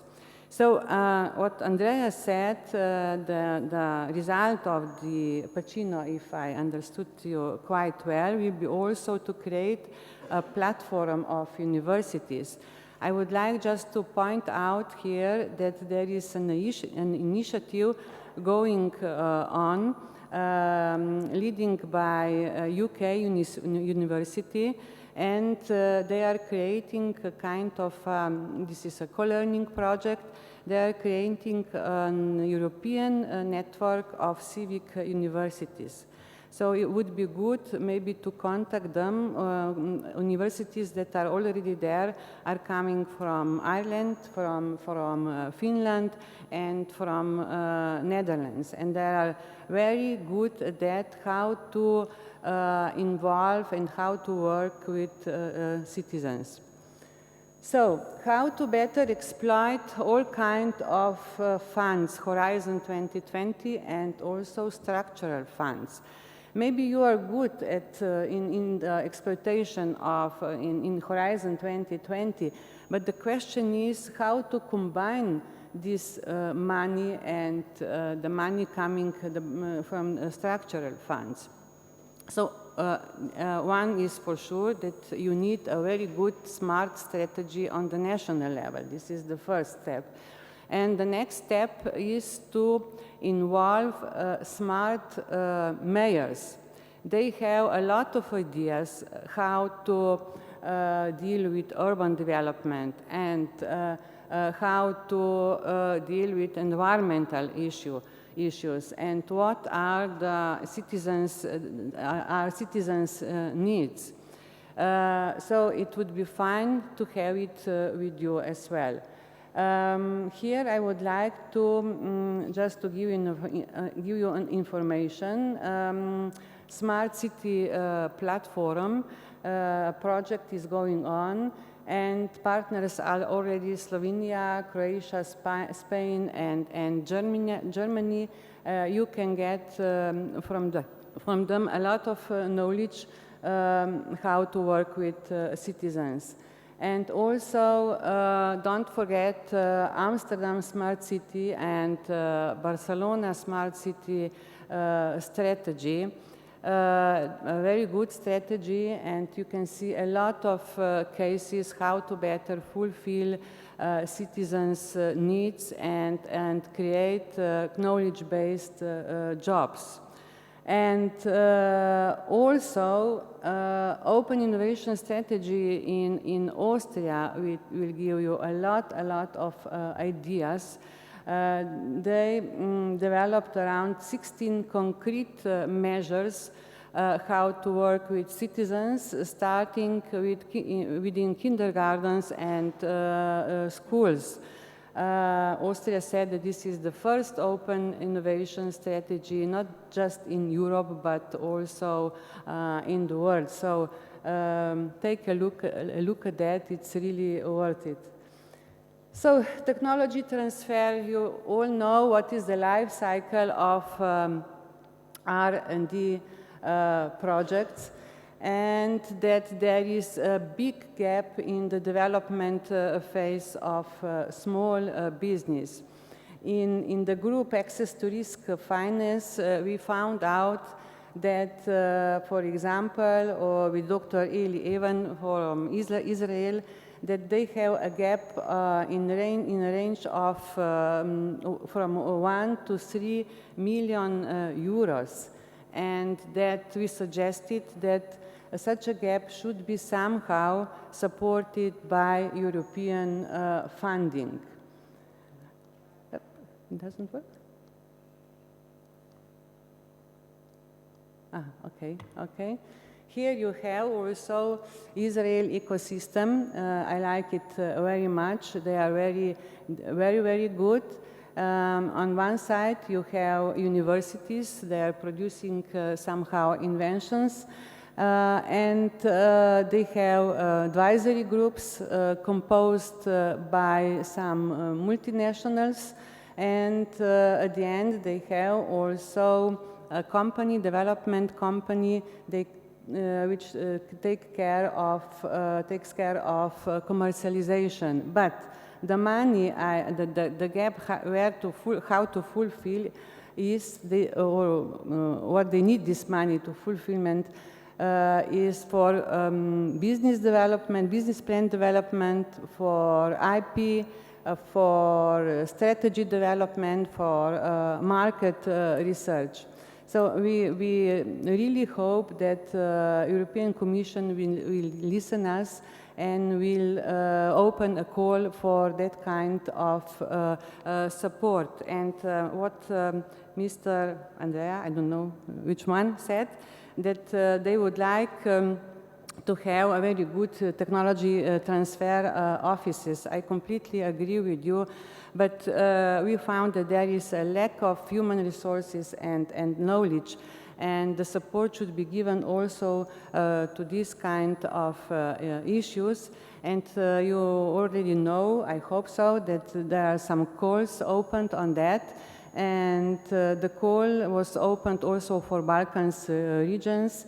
And the first stage, as far as I know, got Serbia. So just it would be good to join them and to exchange knowledge. In your paper, I read that you would like also to support traditional industry, I would say multinational companies. You know that this is very difficult to be supported by public money, but you can overcome this barrier somehow. What we did several years ago in one project, Connect to Ideas, when we bring together multinationals and SMEs. During the project, we found out that there are different kinds of models of multinationals. Some of them, they have just so-called in-house research units, and that even don't cooperate with universities and research institutes. Some of companies, they are looking for new technologies, but these technologies could be already on the market, developed by SMEs. And we have in our network also trendsetters, like, for example, our company Trimo Trebne, and they are very good at the technology, but they would like to have more, and they were looking on a global level, but they have problems how to come to this market. So we bring together each multinational company, and companies we had at that time were like Kodak, Procter & Gamble, from Slovenia, Trimo, Imocelje, Technology Park for ICT, and Hermes Soft Lab. And we bring together multinational company with small and medium enterprises, around 20 to 30 of them, and they were working together at the time and prepared a kind of a roadmap of long-term cooperation. And what was important, that they used at that time open innovation methodology and foresight methodology, and we did some good results. So RTC North, the company from UK, was the leader of this project, and they are still working, helping SMEs in all stages of innovation and commercialization. I already asked you about service innovation. Can they contribute to smarter Europe? You will agree with me that yes, they can. Because Europe needs more innovation to deal with challenges such as aging population, such as climate change, energy and resource efficiency. And there are a lot of opportunities for SMEs to develop new services. And nowadays, very trendy is also immigration and terrorism. And believe me, there is a huge potential for SMEs as well as for NGOs, for example. I was in the group of, we prepared a kind of the transformative power of service innovation. You will find on this link two book of cases, case studies that are for smart growth, for inclusive and for sustainable growth as well. You just take a look, maybe you can get some ideas and you can adapt it to your needs, to your region's needs, or you can just join if there is a cluster already developed, the cluster which is very well known in Europe. Oh, what I did now? Services innovation in tourism. Do you know that today is the World Day of Tourism? And I'm sure that you are aware of that tourism is one of, I mean, a big potential for Adriatic and Ionian regions. Here I would just like to warn you that what you need to do is to attract higher value tourists, not to start with mass tourism, because you will just get problems with environment and some other similar issues. How to do this? It's the best way is to somehow develop tourism together with culture, healthcare, you can, if you want, also sport, and everything should be based on IT. You know that digitalization and virtual reality is nowadays very trendy. And don't forget to involve also creative sector. You will get, I mean, they give a big added value to the product. So there is a large-scale demonstrator. It is presented in the book I told you before. There is a tourism cluster in Canary Island, and you will see that you can get a lot of ideas how did the strategy for the long-term cooperation. According to my experience in Slovenia, I coordinated innovation strategy on the national level, and we finished it in 2004. And at that time, we already noticed or identified that the main potential for Slovenia is very small, and we don't have so much nice, I mean, clean water and other resources. But the main potential is to develop integral tourist product together with culture and healthcare and ICT. And at that time, the company was set up, the institute, Bank of Tourism Potential.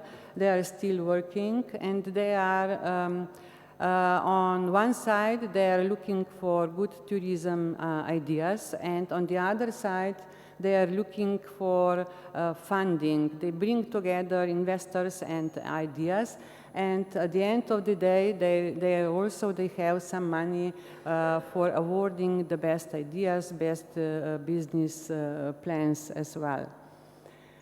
So once you are well organized and you have national smart strategy and you identified your sector of activity, of course at the end of the day you need the money.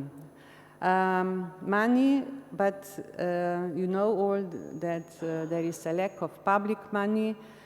Even European fundings are not available enough, so you need to leverage private capital. And I'm working also with the venture capital fund. You know that they are mainly for high-tech companies. And I got a lot of experiences how to attract private investors. So in Ljubljana, we organized somehow, we have a co-investment fund, and we have also business angels, and we have some another alternative financing, like crowdfunding, and in some other EU more developed regions, they have also family investors. There are some good examples, especially in West countries, and I would just like to point it out, Austria, Germany, and UK. I prefer Austria very much because they have a very good scheme. Also, they are supporting successful R&D projects by soft loans and guarantees. And what is the most important is that they are combining this with coaching and mentoring. So you need this chart, you see this chart, the money is needed through the whole life cycle stages of companies, and you should have this in your mind. The co-investment funds working very well, but as far as I know, in Eastern countries and also Balkans, I don't know how far you are with that. There are a lot of problems and a lot of challenges to overcome, starting with the legislation on the national level. Then what would be the share in between private and public money, how to share the risk, and also there are problems with SMEs to prepare good business plans and to present them into to investors. On the other side, there are problems also with private investors. You could agree with me that there are a lot of money on the floor, but investors, they don't know what is the role of business angel, how to enter the company, how to follow the company, and what is the most important, how to and when to exit the company. So we succeeded within the group, European groups, that the call, I'm not so sure, is it already open or not, for capacity building, SME capacity building and business angel capacity building. Maybe just take care of that course as well. So, knowledge transfer, yes, there is a lack of human resources not only in Balkans regions and Eastern, but also Western regions. Last 2 years, I was in one group, mutual learning exercise. We did a kind of methodology of knowledge transfer among regions on specific topics. And we worked mainly on policy instruments because there are a lot of challenges, problems to overcome. So we identify challenges for policy makers. We discussed these challenges with them and identify some very practical issues that they were focusing on, and then we create a kind of, organize a kind of small groups of policy makers coming from different kind of regions. They were all equal, and now the pilot case is going on, and as I know, they are working in some particular issue for taxes, I think that this is for taxes. So, to conclude, you should think globally and work locally. You should start with customer experience and not the other way around. Use open innovation. It is sometimes difficult, but don't be closed. You should be open. Involve smart mayors. They have a lot of ideas. There is a potential also for you to create a kind of Adriatic expert pool. And I think that you're already working on that. And maybe to start using the methodology of learning methodology we created. Find world-class clusters and join them. They have a lot of knowledge. Don't start with clustering, I mean, in your region, if you have already something on the market. Leverage private capital. Don't forget service innovation, and especially focus on immigrants and terrorism. And don't forget cross-sectorial networking, ICT and creative industry is very important to give some added value to products and services. Thank you very much.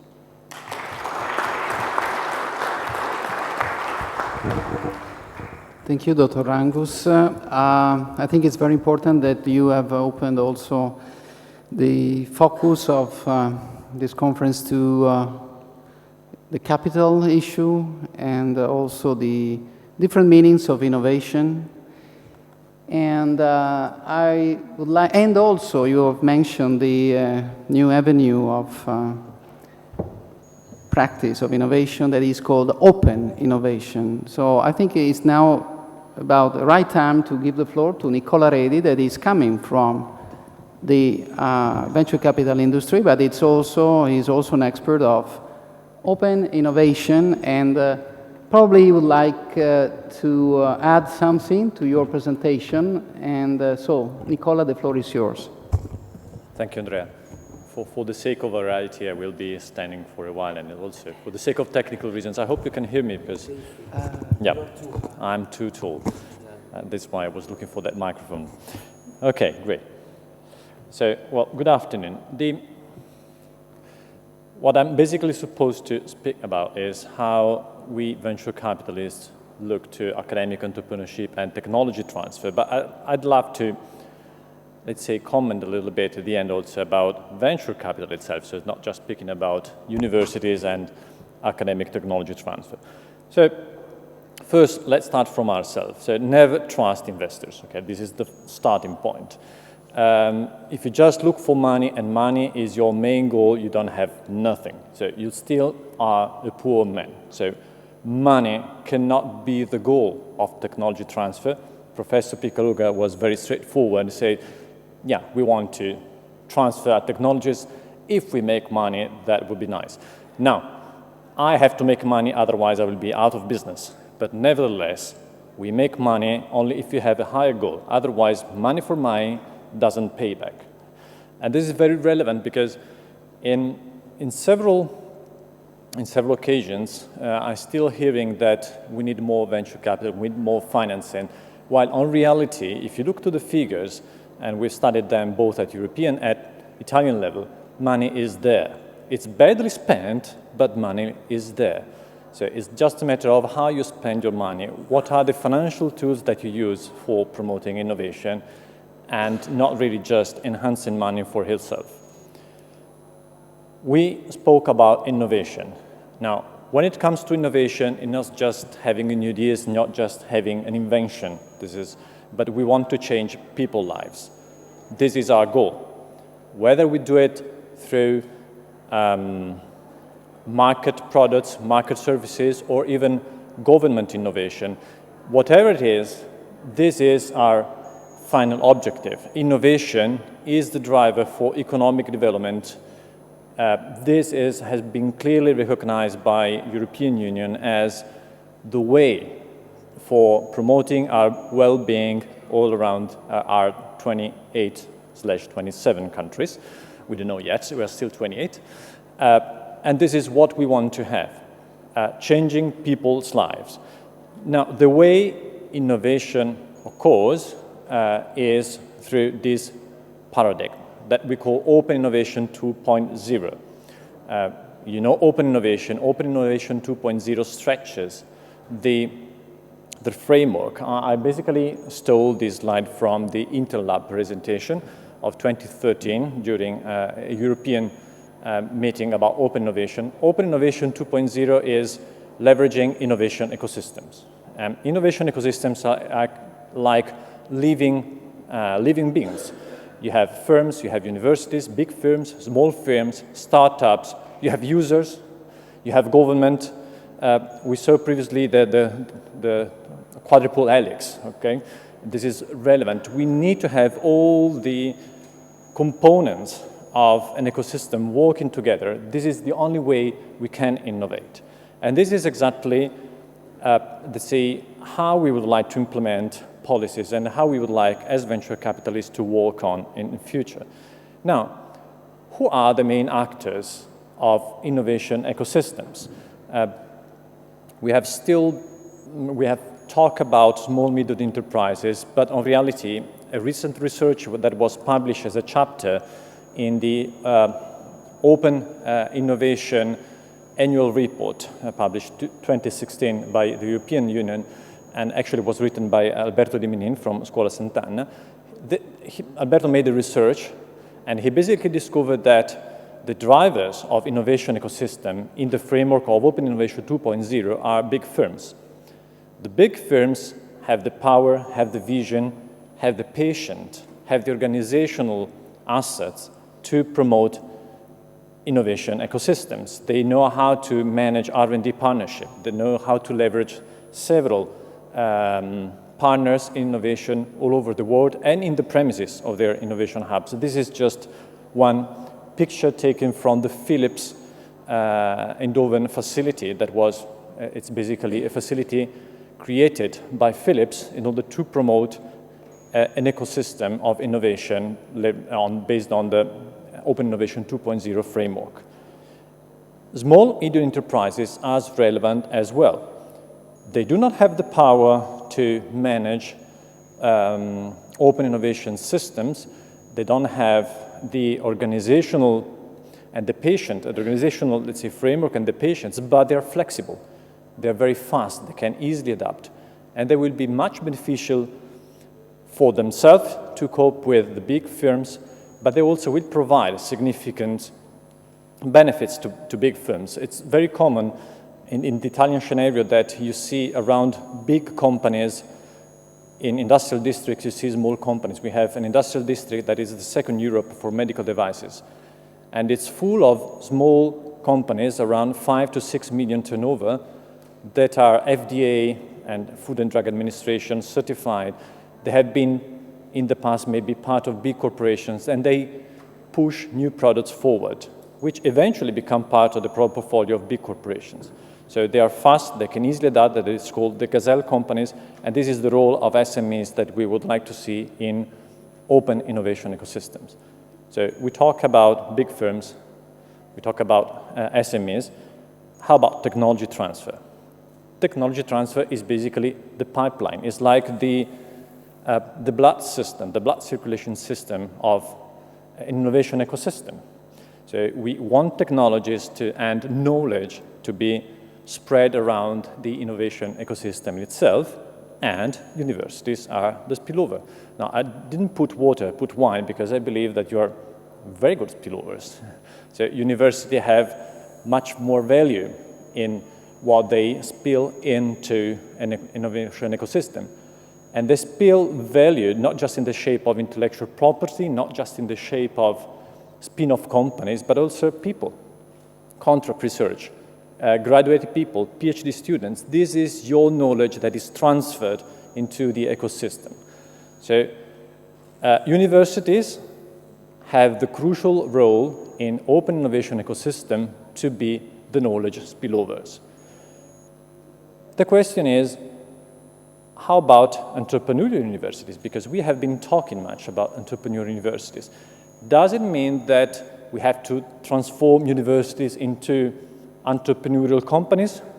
What does it really mean to have an entrepreneurial university? The first point, in my eyes, is this one. Do not just think about technologies on their own. Think about user-centered technologies.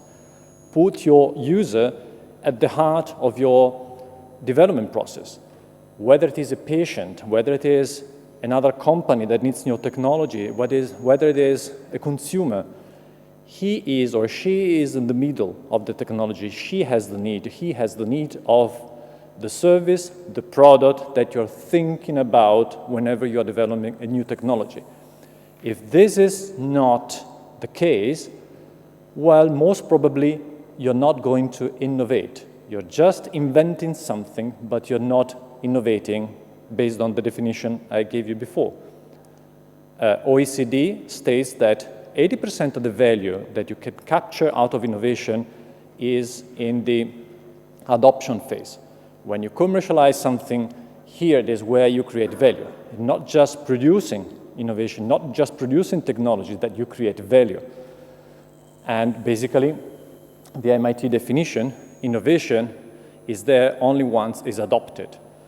So this is unfortunately, let's say, a perspective that, I mean, even myself as an engineer, I found very hard to, let's say, get that knowledge when I start doing this job, but this is very relevant for all technology transfer offices, and of course, transfer that information to the research group.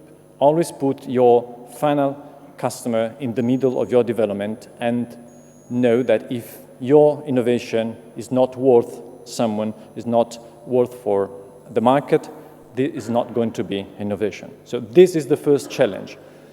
The second challenge for entrepreneurial university is to move outside the silos. Now, this is a little bit tricky in the sense that I personally believe that silos, in terms of vertical knowledge, cannot be cancelled. You have to study and major in biology or in physics or engineering. You cannot just study innovation management. What is the innovation manager if he knows nothing about biology, if he knows nothing about physics? Then the risk is you create another silos that is called innovation management. Whenever we talk about horizontal competencies, it's something that we need to have on top of the vertical learning that we have around our universities. We have good examples here. An example in Scuola Superiore Sant'Anna. The PhD students, they all follow training, all PhD students, both in robotics and in management, and I believe also agricultural studies. They follow a course that is called high-tech business venturing, which is, again, horizontal. So you are together with different perspectives on one specific need that is on the market, and you try to solve that need working together in a cross-functional environment. So do not create another silos that is entrepreneurship, but just work horizontally. Other examples that I can bring from the Italian scenario is what we call the contamination labs. Several universities establish contamination labs. There are places where people coming from different schools, even schools from humanities, design, and of course hard sciences, they're meeting together and they have to work on specific projects, often projects led by companies. So in other words, when we talk about entrepreneurial universities, I found this definition very interesting. This comes from the recent report that Robert Medellin released. It's called Opportunity Now, so how we want to promote innovation in Europe, and this is the role of universities. Universities should become the places of contamination, the places where companies are going in order to solve their problems, the places where professors get into companies in order to solve companies' problems in their premises. They should become a sort of a meeting point of the open innovation ecosystem. And then it's time to talk about money. So based on an ecosystem where we have big firms, small firms, and university, money is a resource. Money grows up if and only if the whole ecosystem works. And money works in the sense that the financial tools that we can bring in order to support technology transfer, they do work if they are in the premises of our main customers. Our main customers are not those that are giving us their money in order to manage their money and make investments. Our main customers are those that are acquiring our assets and enable us to give the money back to our investors 2 times, 3 times the amount of money that they gave to us. So we want to be close to the big firms. The big firms are our main customer. Here are some figures coming from the US. The percentage of exits, the disinvestment that venture capitalists are doing in selling their companies to big firms is higher than 80%. 8 out of 10 companies are acquired by big firms. If you see the small, it's unfortunately very difficult to see, but there is one yellow line over there. This is just a financial exit. And the IPO that is going to a stock market is a very, very tiny percentage. Furthermore, corporations, big corporations, through what we call their corporate venture capital funds, are now accountable for nearly 30% of global venture capital investments. So corporations are investing together with venture capitalists in the perspective of acquiring the technology. So we want to be in an ecosystem where our customers are located. Under that perspective, the question would be, so venture capital is really what would boost technology transfer, is really what would enable technology transfer going in the appropriate way? Unfortunately, I believe this is not truly a truth, in the sense that venture capital funds are as old as 70 years. The first venture capital fund was established in 1946. Hasn't changed since. So we're talking about being innovative, we're talking about changing universities, we're talking about changing the habits of firms, and financial tools are always the same and never changed in the last 70 years. Just a few points. Those are the timing for additional rounds in companies. You see, we are getting closer to 10 years. So the time you need to make a company growth, it's easily around 10 to 12 years. We talk about Professor Sannino. He waited 10 years before seeing his technology being exploited. We're talking about R&D projects, technology transfer project. It's not happening like this. If you wait just 3 years, you don't see anything grow in terms of value. Those are the real statistics. Unfortunately, we are dealing with financial tools that work with a time horizon of 5 to 7 years if you're lucky. And this is the first question mark. The second question mark is, based on this time horizon and based on the, let's say, speculative pressures, we believe that we have to rethink this model, because this model is leading to financial speculation. Those are the data coming from the US. You might have heard about unicorns. Everybody is happy when he talks about unicorns. Unicorns are company valued more than $1 billion. Now, the graph on the left is, the bottom line is NASDAQ valuations, NASDAQ index. The upper line is, let's say, pre-IPO rounds. You see the value has dramatically increased in private rounds, so rounds made out of market just by venture capitalists, while the real market in stock exchange did not grow up.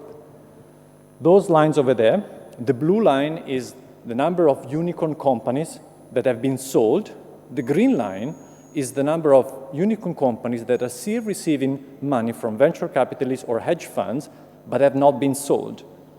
You see, that happened in the last 2 years. We are not selling companies.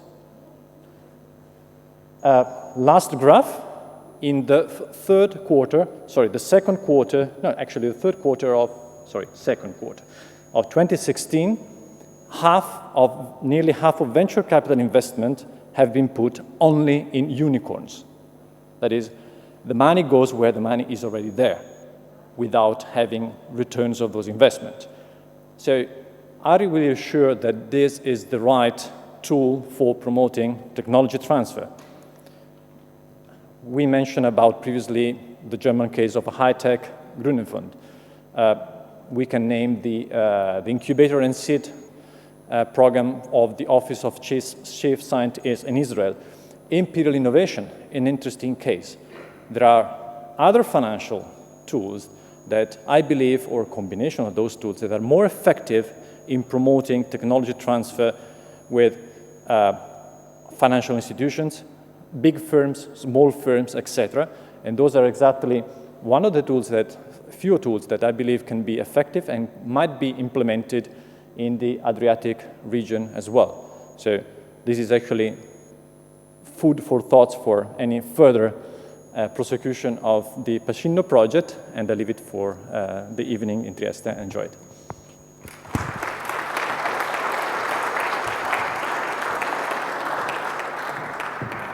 Okay, thank you, Nicola, for this presentation that somehow completes our covering of technology transfer in Italy and abroad, and with its possible and potential applications in the Adriatic region.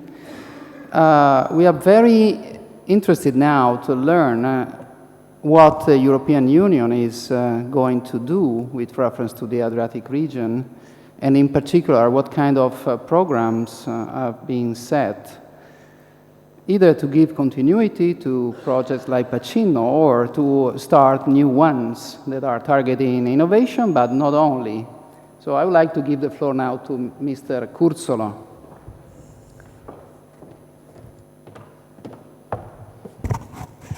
Good afternoon, ladies and gentlemen. I would like, first of all, to thank the University of Trieste for having invited me here today. I come from the Veneto region that is hosting the Joint Secretariat and the Managing Authority of the new cross-border cooperation program, Italy-Croatia. Nonetheless, I've been previously involved in the programming exercise of some of the programs that I'm now introducing, and as well, I was working during the period 2007-2013 for the Southeast Europe program. So I think I'm not saying that for promoting myself, but just to give you an understanding that the things that I would like to say are coming also from previous and past experiences. So the idea is to give you a first brief introduction, also to give a context to the territorial cooperation programs that are somehow focusing on the Adriatic area. So to set the context and give very quick highlights on the European Structural Investment Funds and the General Cohesion Policy for 2014-2020. Then, going from a broader perspective into a deeper and narrower look, I would like to offer you some elements, especially in the territorial cooperation, not only, but especially in the territorial cooperation that are available for the Adriatic area in the period 2014-2020. Last but not least, of course, I would like to introduce the new program, Italy-Croatia, that, as it was already mentioned, is not involving all the stakeholders, all the beneficiaries of the Pacino project, but still it could be at least a tool that can at least partially involve the previous partnership for future operations. So very, very briefly, if we would like to talk about the European Structural Investment Funds, it would take hours. So just to be focused, the European Structural and Investment Funds are basically 5 that are covering different policies of the European Union. We will nevertheless focus on the cohesion policy that envisage the financial participation of 3 funds that are the European Regional Development Fund, the European Social Fund, and the Cohesion Fund. The other 2 funds, the European Agricultural Fund for Rural Development is of course supporting the rural development policy, while the European Maritime and Fisheries Fund is of course supporting maritime and fisheries policy. So focusing on the cohesion policy. When we are talking about the cohesion policy, we are talking in general about territorial development. That is also here a broader concept than just regional development that is very much linked to the ERDF. Therefore, also going narrower, we should try to focus on the operation and the programs that are supported by the ERDF. What are the key changes in general in this programming period? Many of you probably know there is definitely more strategic focusing and targeting in terms of resources. We had several criticisms in relation to the past programming periods, especially in the fields of territorial cooperation, that it's not clear what we are achieving. It could be clear from a project perspective, but very much from a policy level, especially in relation to Interreg, to European territorial cooperation, this is not very clear. So the idea is now to reduce the scope of the actions that the European territorial cooperation programs can tackle, that the structural funds can finance, and to select just few thematic objectives. Additionally, it has rather, for those who have already experienced the first calls of the new programming period, there is a kind of stronger intervention logic. There is much more need to justify the links between the resources that you're putting, the financial resources, the objectives that you set, the activities, and the outcomes of the projects. So to strengthen this intervention logic as being a clear message and input for the new programming period. This also has changed a bit in relation to the 2007-2013, where we have just two main objectives that are the investment for jobs and growth and the European territorial cooperation programs. Additionally, as a significant novelty for the period 2014-2020 is the fact that it's much more place-based in a way that also during the programming phase, the programs themselves made quite deep territorial analysis to identify the strengths, weaknesses, opportunities, and threats, but also the needs and challenges of the area. This is very true, especially for the cooperation area, where the specificities of the area itself have been highlighted and identified and highlighted. This is leading also to an element that could be extremely of interest here. In this way, in this process, in this exercise of being more place-based and more focused, member states had to draft and to prepare the so-called smart specialization strategies. This is extremely important because this strategy were basically involving the stakeholders and were able to somehow identify the potentials and the weaknesses of the area. So that also, and especially in relation to the investment for jobs and growth and European territorial cooperation programs, they were relevant in selecting the sectors. What was also a kind of problem of the past programming period, that it is linked to this very broad scope of the programs, that especially in innovation, when assessing a project proposal, it was very difficult to understand why the composition of the partnership has been set like this. So why the partnership in itself and the project in itself in the field of innovation, how this was territorially based. This was not very clear, especially in the past period, and hopefully also thanks to this restriction of the sectors of involvement would be better for the next programming period. Additionally, what brought as an added value the smart specialization strategies in general is this partnership principle, so that the stakeholders could be better involved also during the programming phase. So not only trying to then apply to the funds, to the different programs, but be involved already at the, let's say, at the programming phase.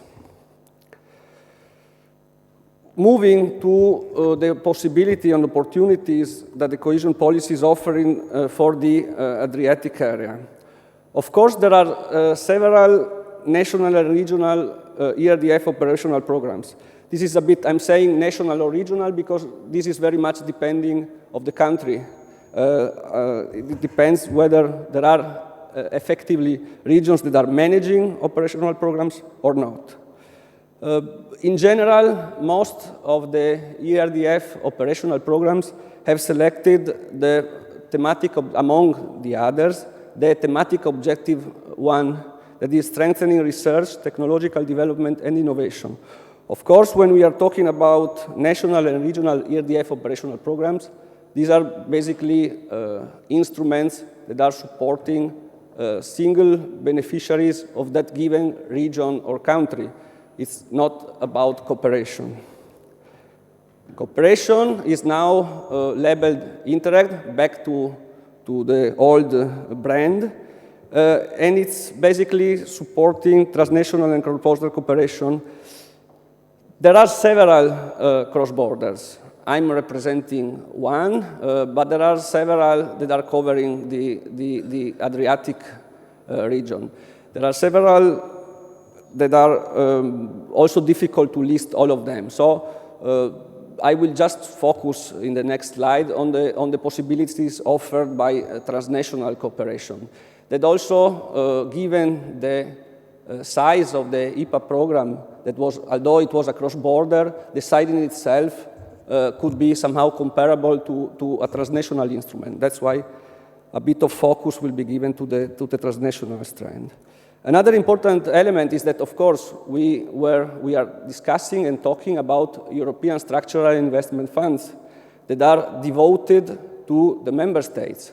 But we should not forget, and in a sense it's following the same logic, there is also, for the programming period 2014-2020, resources allocated for the candidate and potential candidate countries throughout the IPA 2 instrument. As I said, it follows very much, even more than in the past, the logic of the cohesion policy.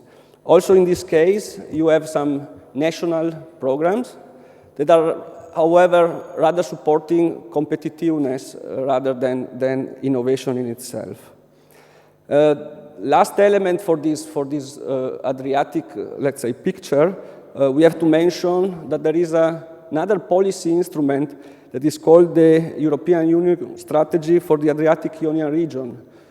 We don't have the time here to go deep into it, but for you it's good to know because most of the, I should say all, but in reality most of the territorial cooperation programs are aligned with the EU strategy. I say most because there were some that were somehow prepared, programmed, and delivered to the Commission before that the EUSER itself was approved. But in general, there is strong alignment, at least in the selection of the thematic objectives between the European Territorial Cooperation Instrument and the EUSER. Flashlights on the transnational cooperation opportunities, because I would say that these two instruments are probably the only one that could allow to keep the partnership as it is on board for the next programming period. As I said, the other instruments are important and potentially even more interesting because of the financial envelope, but they are somehow fragmenting the current existing partnership. So here they are. It's the transnational program Adrian that has selected the thematic objective 1 with a specific objective that is somehow supporting the development of a regional innovation system for the Adriatic Ionian area. The overall public budget, meaning ERDF and IPA 2, it's less than 20 million. The other opportunity could be the Mediterranean, within the thematic objective 1, we are always talking about thematic objective 1, and specific objective 1.1 to increase transnational activity of innovative clusters and networks of key sectors of the Med area. The ERDF available here is more than 70 million. You can see immediately that what could be the most suitable, the Adrian program, is offering quite limited amount of resources. So this is definitely a problem that probably you already knew that, you already faced that because Adrian had a call opened last year that probably will be finalized before the summer break this year, but there were more than 300 projects submitted to the first call, so the competition is extremely high. That's definitely not good news, but this is a fact. Last but not least, I would like just to introduce the Italy-Croatia. As it was mentioned, is one of the cross borders that have come up following somehow are the legacy of the IPA Adriatic CBC program. It covers, at least from the Italian side, it covers more or less the same program area, but of course it involves only Croatia in its coastal area. Some of the characteristics are that the program in itself is presenting a quite huge, quite wide cooperation area and a quite significant population, and also a significant amount of resources. This is somehow challenging because we are still talking about 2014-2020 as the new programming period, but we are basically September, October 2016. So it's not that new anymore.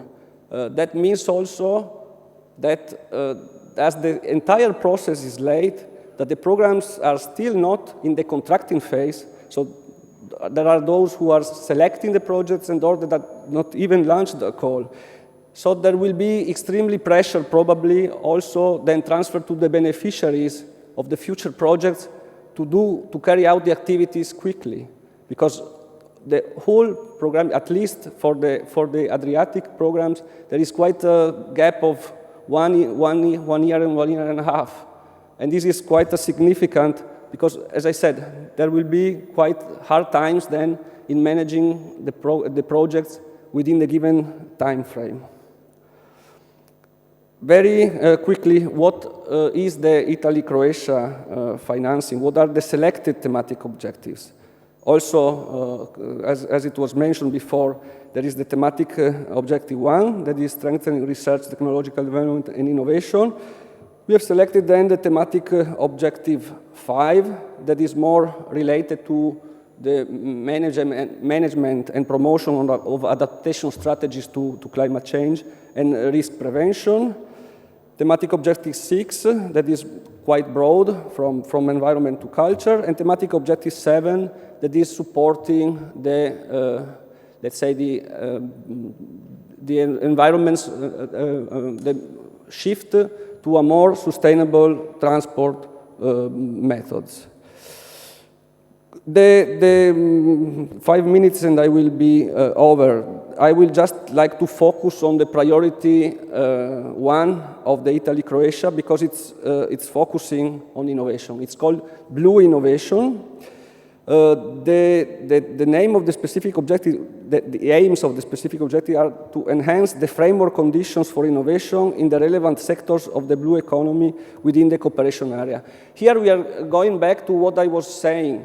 There is a need, there was a request from the Commission to focus, and the program decided to focus specifying the relevant sectors of the blue economy that can be supported by the program. They are in the slide. I will not repeat them. But what is important to know is that beneficiaries will be less free in terms of choosing, because they will have to focus on the sectors of the blue economy that are mentioned in the cooperation program.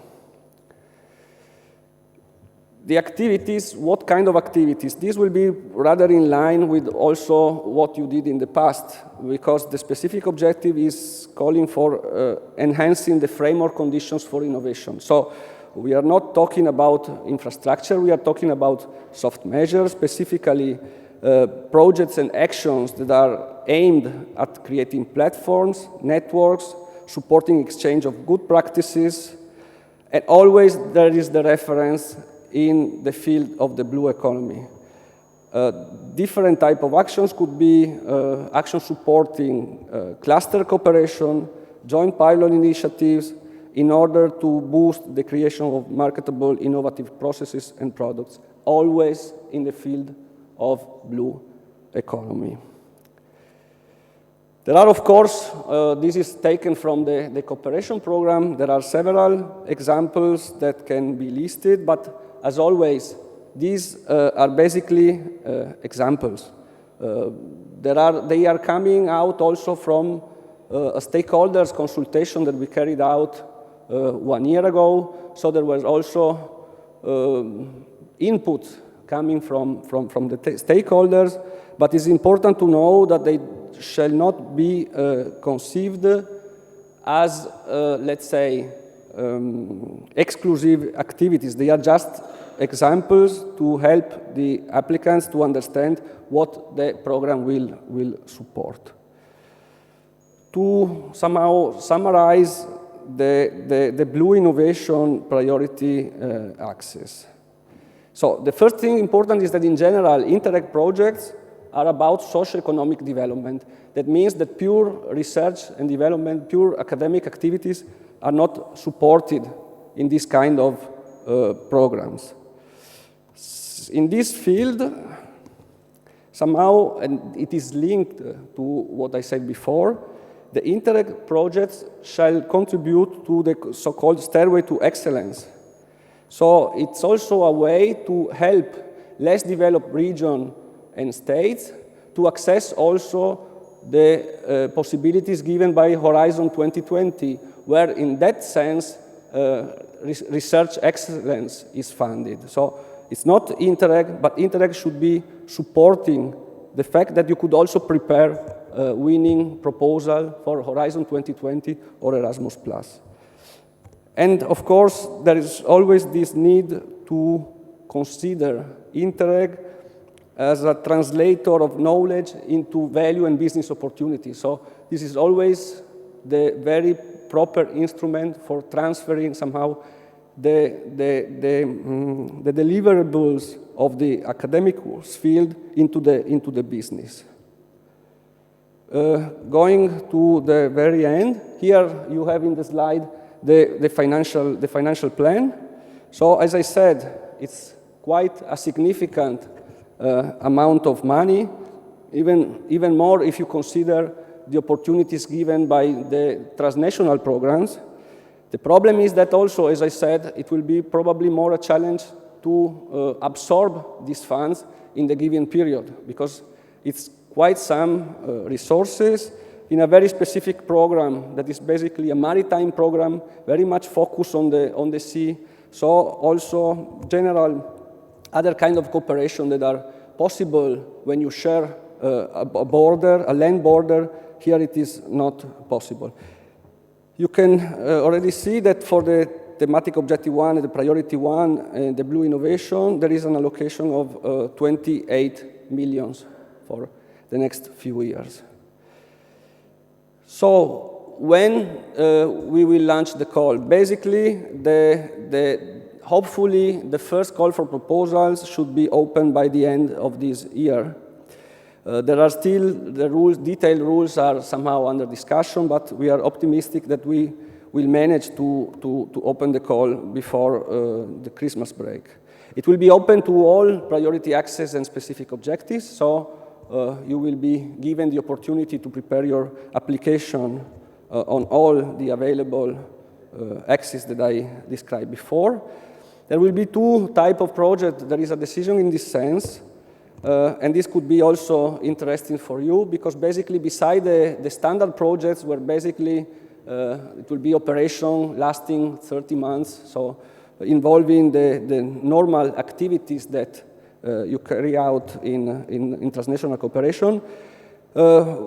In order to speed up the process and to have some projects already closing by end of 2018, beginning of 2019, there will be a kind of standard plus projects following or basically offering a specific path for those projects of previous programming period who included in the partnership Croatian and Italian partners.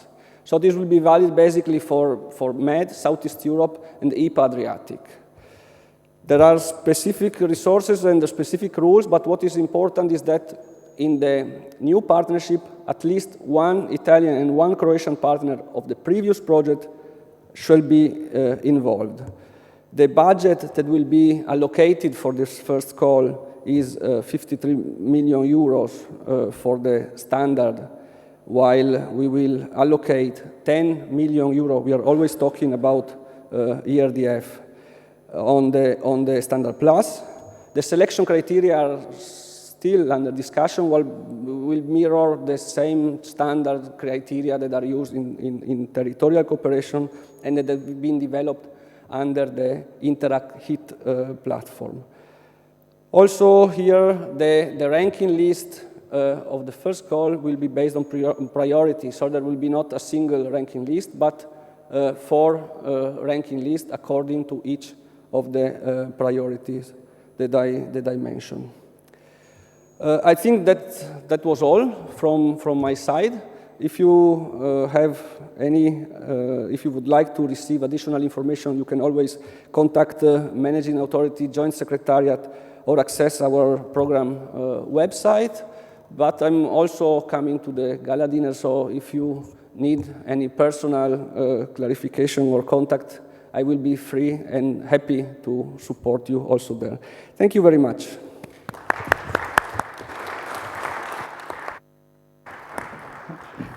Thank you, Mr. Curzolo, for giving us so many insights and information regarding how to sustain our activities.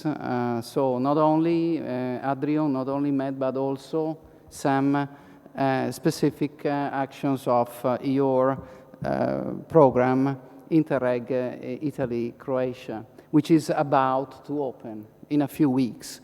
So it's up to us, and this is a very great opportunity to continue this very fruitful cooperation.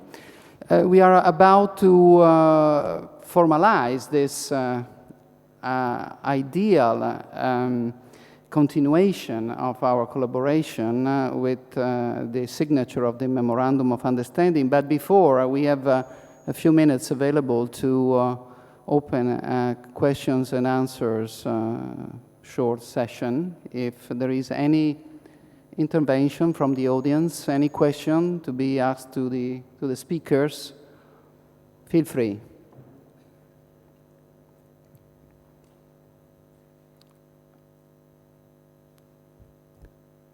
As Mr. Curzolo recalled us, most of us will attend the dinner this evening, and tomorrow, of course, will be around, and so I don't think there are so many difficulties to explore any matter also in a separate occasion. But if there is any general point to be made, feel free. Okay, yes, please. If you can stand up. There is a microphone probably available for you.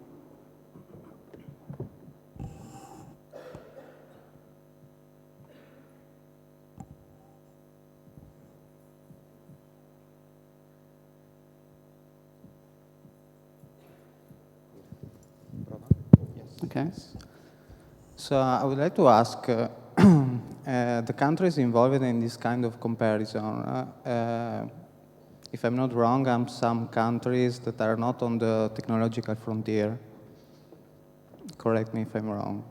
So what sense does it make to compare innovation parameters between countries that maybe are on a different point on the technological frontier?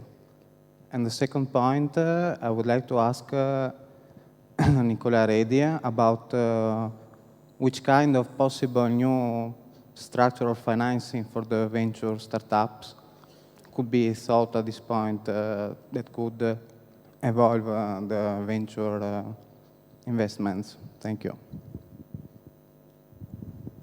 It is not clear who the first question is targeted to. The first question is general. I don't know who would like to answer. It's about the countries that are not all in the technological frontier, in my opinion.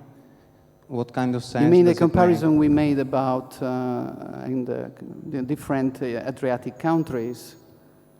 You know, for us it was a benchmark exercise, but it was necessary to identify where the issues are and how we can favor among an area that is, yes, you're right, is homogeneous, transfer of practices that could ideally go from the member states to the non-member states, but sometimes can also go vice versa, because, for example, it was mentioned before that there are examples of innovation also in service industries like tourism, like, you know, services in general, again, that can be also transferred to advanced countries. So we had the need to develop a knowledge about these areas, and we try to put these indicators in a book that we just published, and you can find also available. Yes, for us it has been a very, very useful starting point, we must say. But I leave the floor also to Nicola to complete the answer. Well, provided that there have been several attempts to think about new financial instruments, my personal opinion is that we might take the best out of at least the three tools that I've shown at the end. So the best would be to have a sort of evergreen listed company, where actually that basically overcome the time frame limitation of an investment. It's more patient capital, but at the same time gives to investors the liquidity of the investment itself. So it's easier for an investor to get in and get out of a listed company. And second is the presence within the investors of big firms, like it is in the high-tech Green Fund.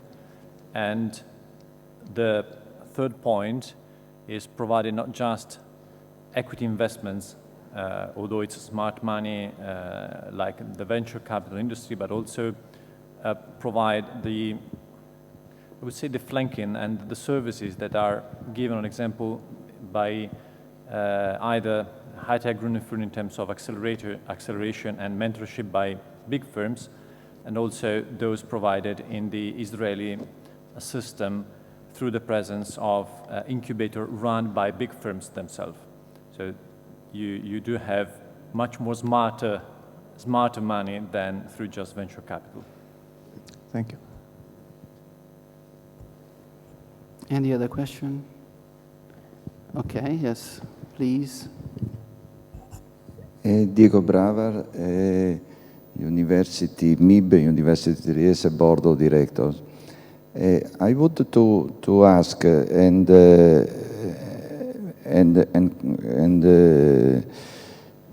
2 points. The first is Global Entrepreneurship Index is one of the indexes that we are using for analyzing the innovation ecosystem, I want to ask. And the second question is about the strategy of the Adriatic region.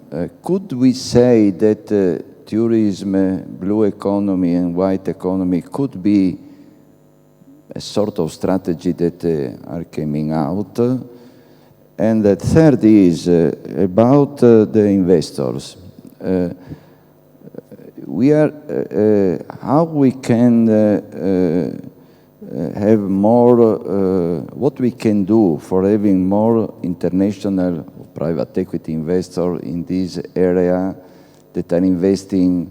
You need a strategy, or you need only good companies for making this match between small cap and large cap? Thank you. As regards the first question regarding the way we measure the innovation, attitudes, and capacities and performances in the Adriatic region, we didn't use actually the studies you mentioned, because they are much more related to entrepreneurs and let's say so human capital, the propensity of humans to start new ventures. We rather focused on pure and rough, if you want, indicators of performance in terms of innovation, or input measures like R&D investments and so on. That's because we wanted to compare the Adriatic countries where we do not have data yet with those countries where we still have statistics as a benchmark exercise. The second question was meant to which one of the speakers? Okay, is there any of you that may want to say something?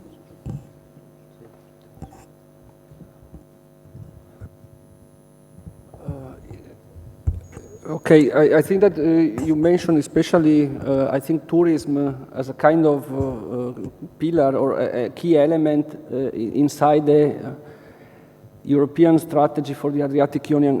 Or in general, I think that for the area, tourism is always conceived as an extremely important element because, of course, there are several countries that are also having tourism as a fundamental element of their GDP. However, what we also, and I would also put in the context of my previous experience, it's not that easy to support cooperation in tourism because very often the actors are seen in competition rather than in cooperation. So whenever also there are of course there are several efforts in trying to drive the cooperation toward sustainable tourism. So especially trying to get out of the high peak seasons, the flow of tourism, to try to support the accessibility to less targeted natural and cultural heritage areas. These are all elements that are part of the strategy. But still, we see some challenges in putting at the same table stakeholders of the different countries because, especially in the business sector, they perceive themselves as competitors rather than cooperators.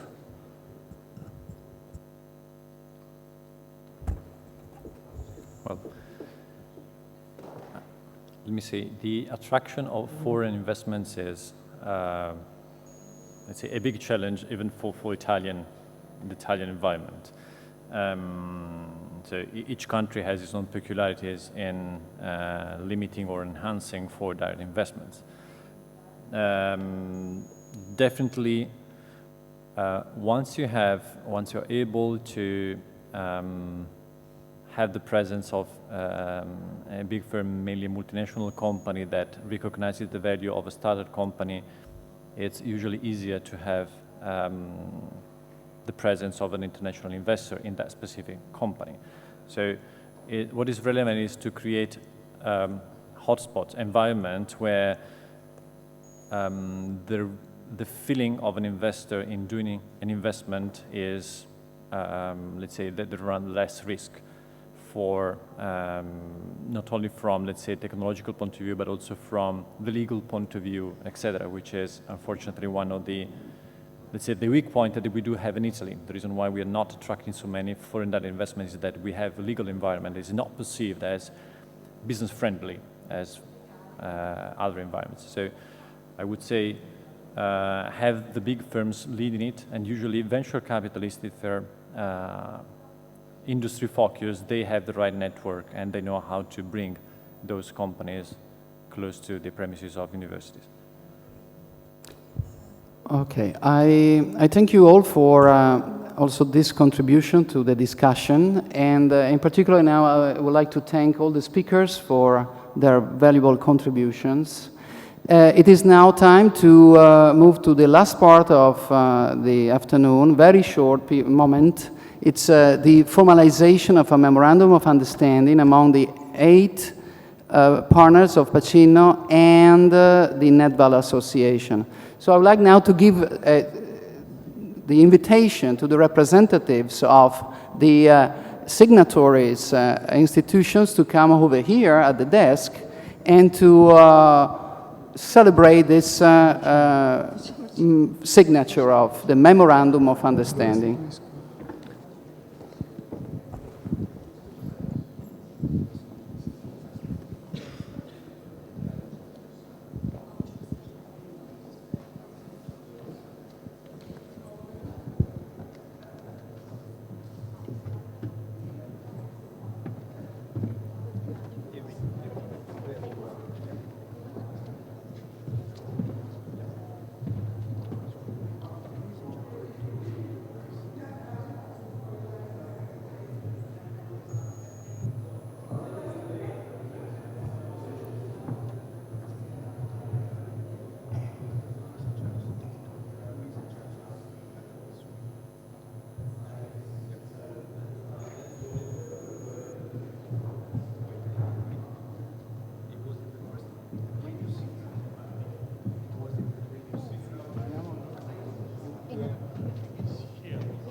middle, but I just put it down. If you would like. No, I was just joking.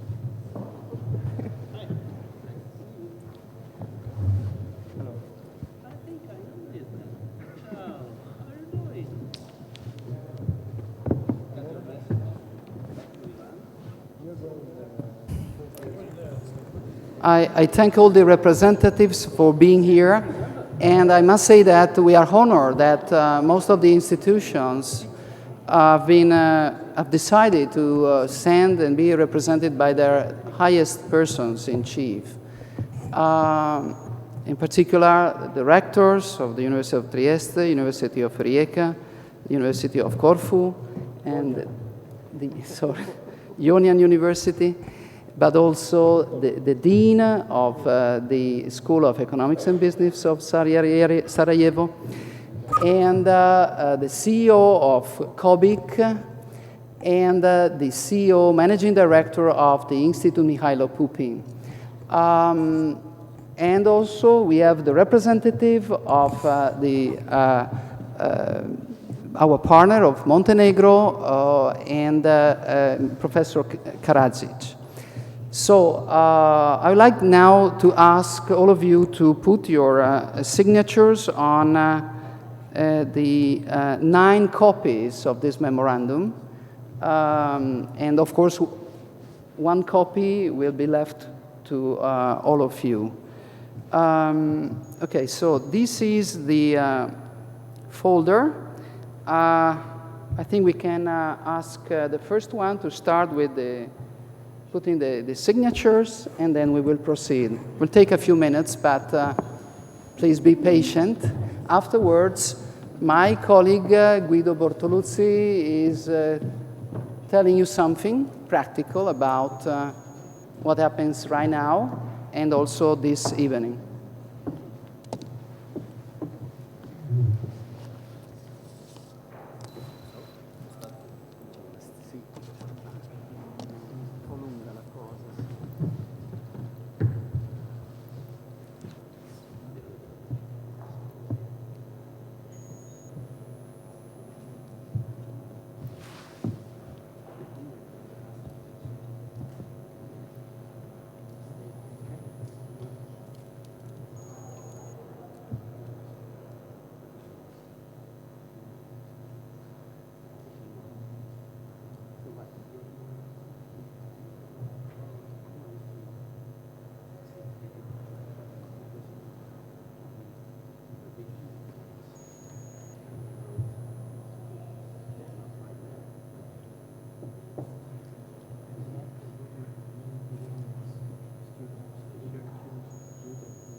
Okay, I take advantage of these minutes just for a few words.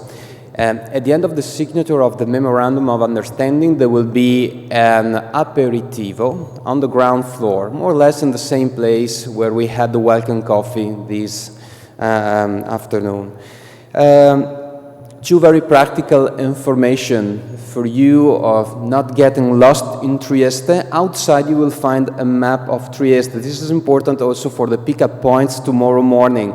Remember that the sharp will pass by at 8:30 or 8:40. You will see these this evening. 8:30 sharp. So please be on time. We also provided you with a very nice bag Remember that tomorrow afternoon we will be descending the cave Grotta Gigante in Trieste. That means that we will have some steps to go down and some steps to come up. So it is important to wear comfortable shoes. Maybe this bag could be useful at the purpose to bring a second pair of shoes. For everybody, now, after the signature, the appointment is for the aperitivo, ground floor. Thank you for your attention.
Thank you so much.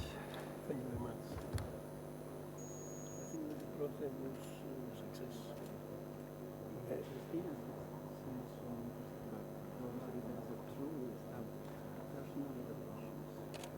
I wonder what is the exciting thing by looking at us signing paper. Andrea, you recognize me. I haven't changed since last week.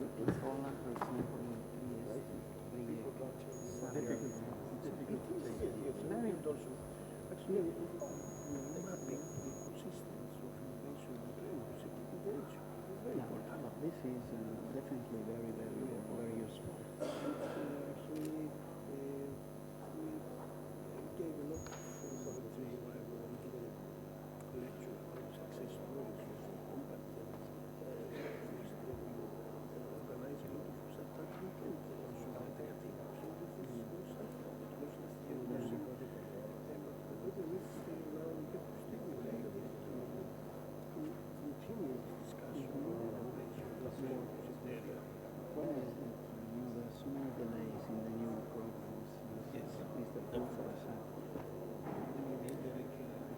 Andrea, when they finish signing, we perhaps could make a photograph together. Oh, yeah. Yes, yes. Yeah, with the first page of the agreement. Okay. You can hold that.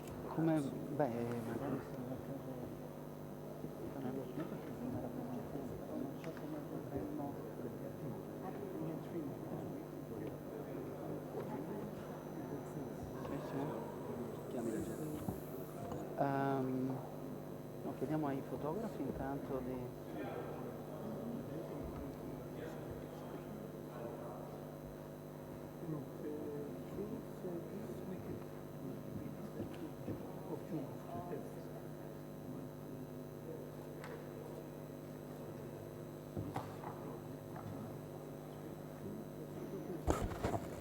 We are about to complete the position of the signatures and right afterwards, just to conclude the event, this afternoon's event, I will ask all the representatives to stay close and to display the memorandum, the folder, so that we can have a picture of the event, a memory of the event with all of us.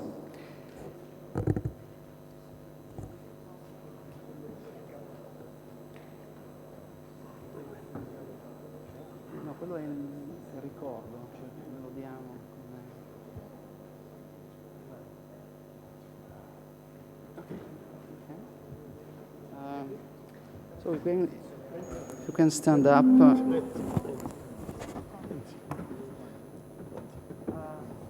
Where we go?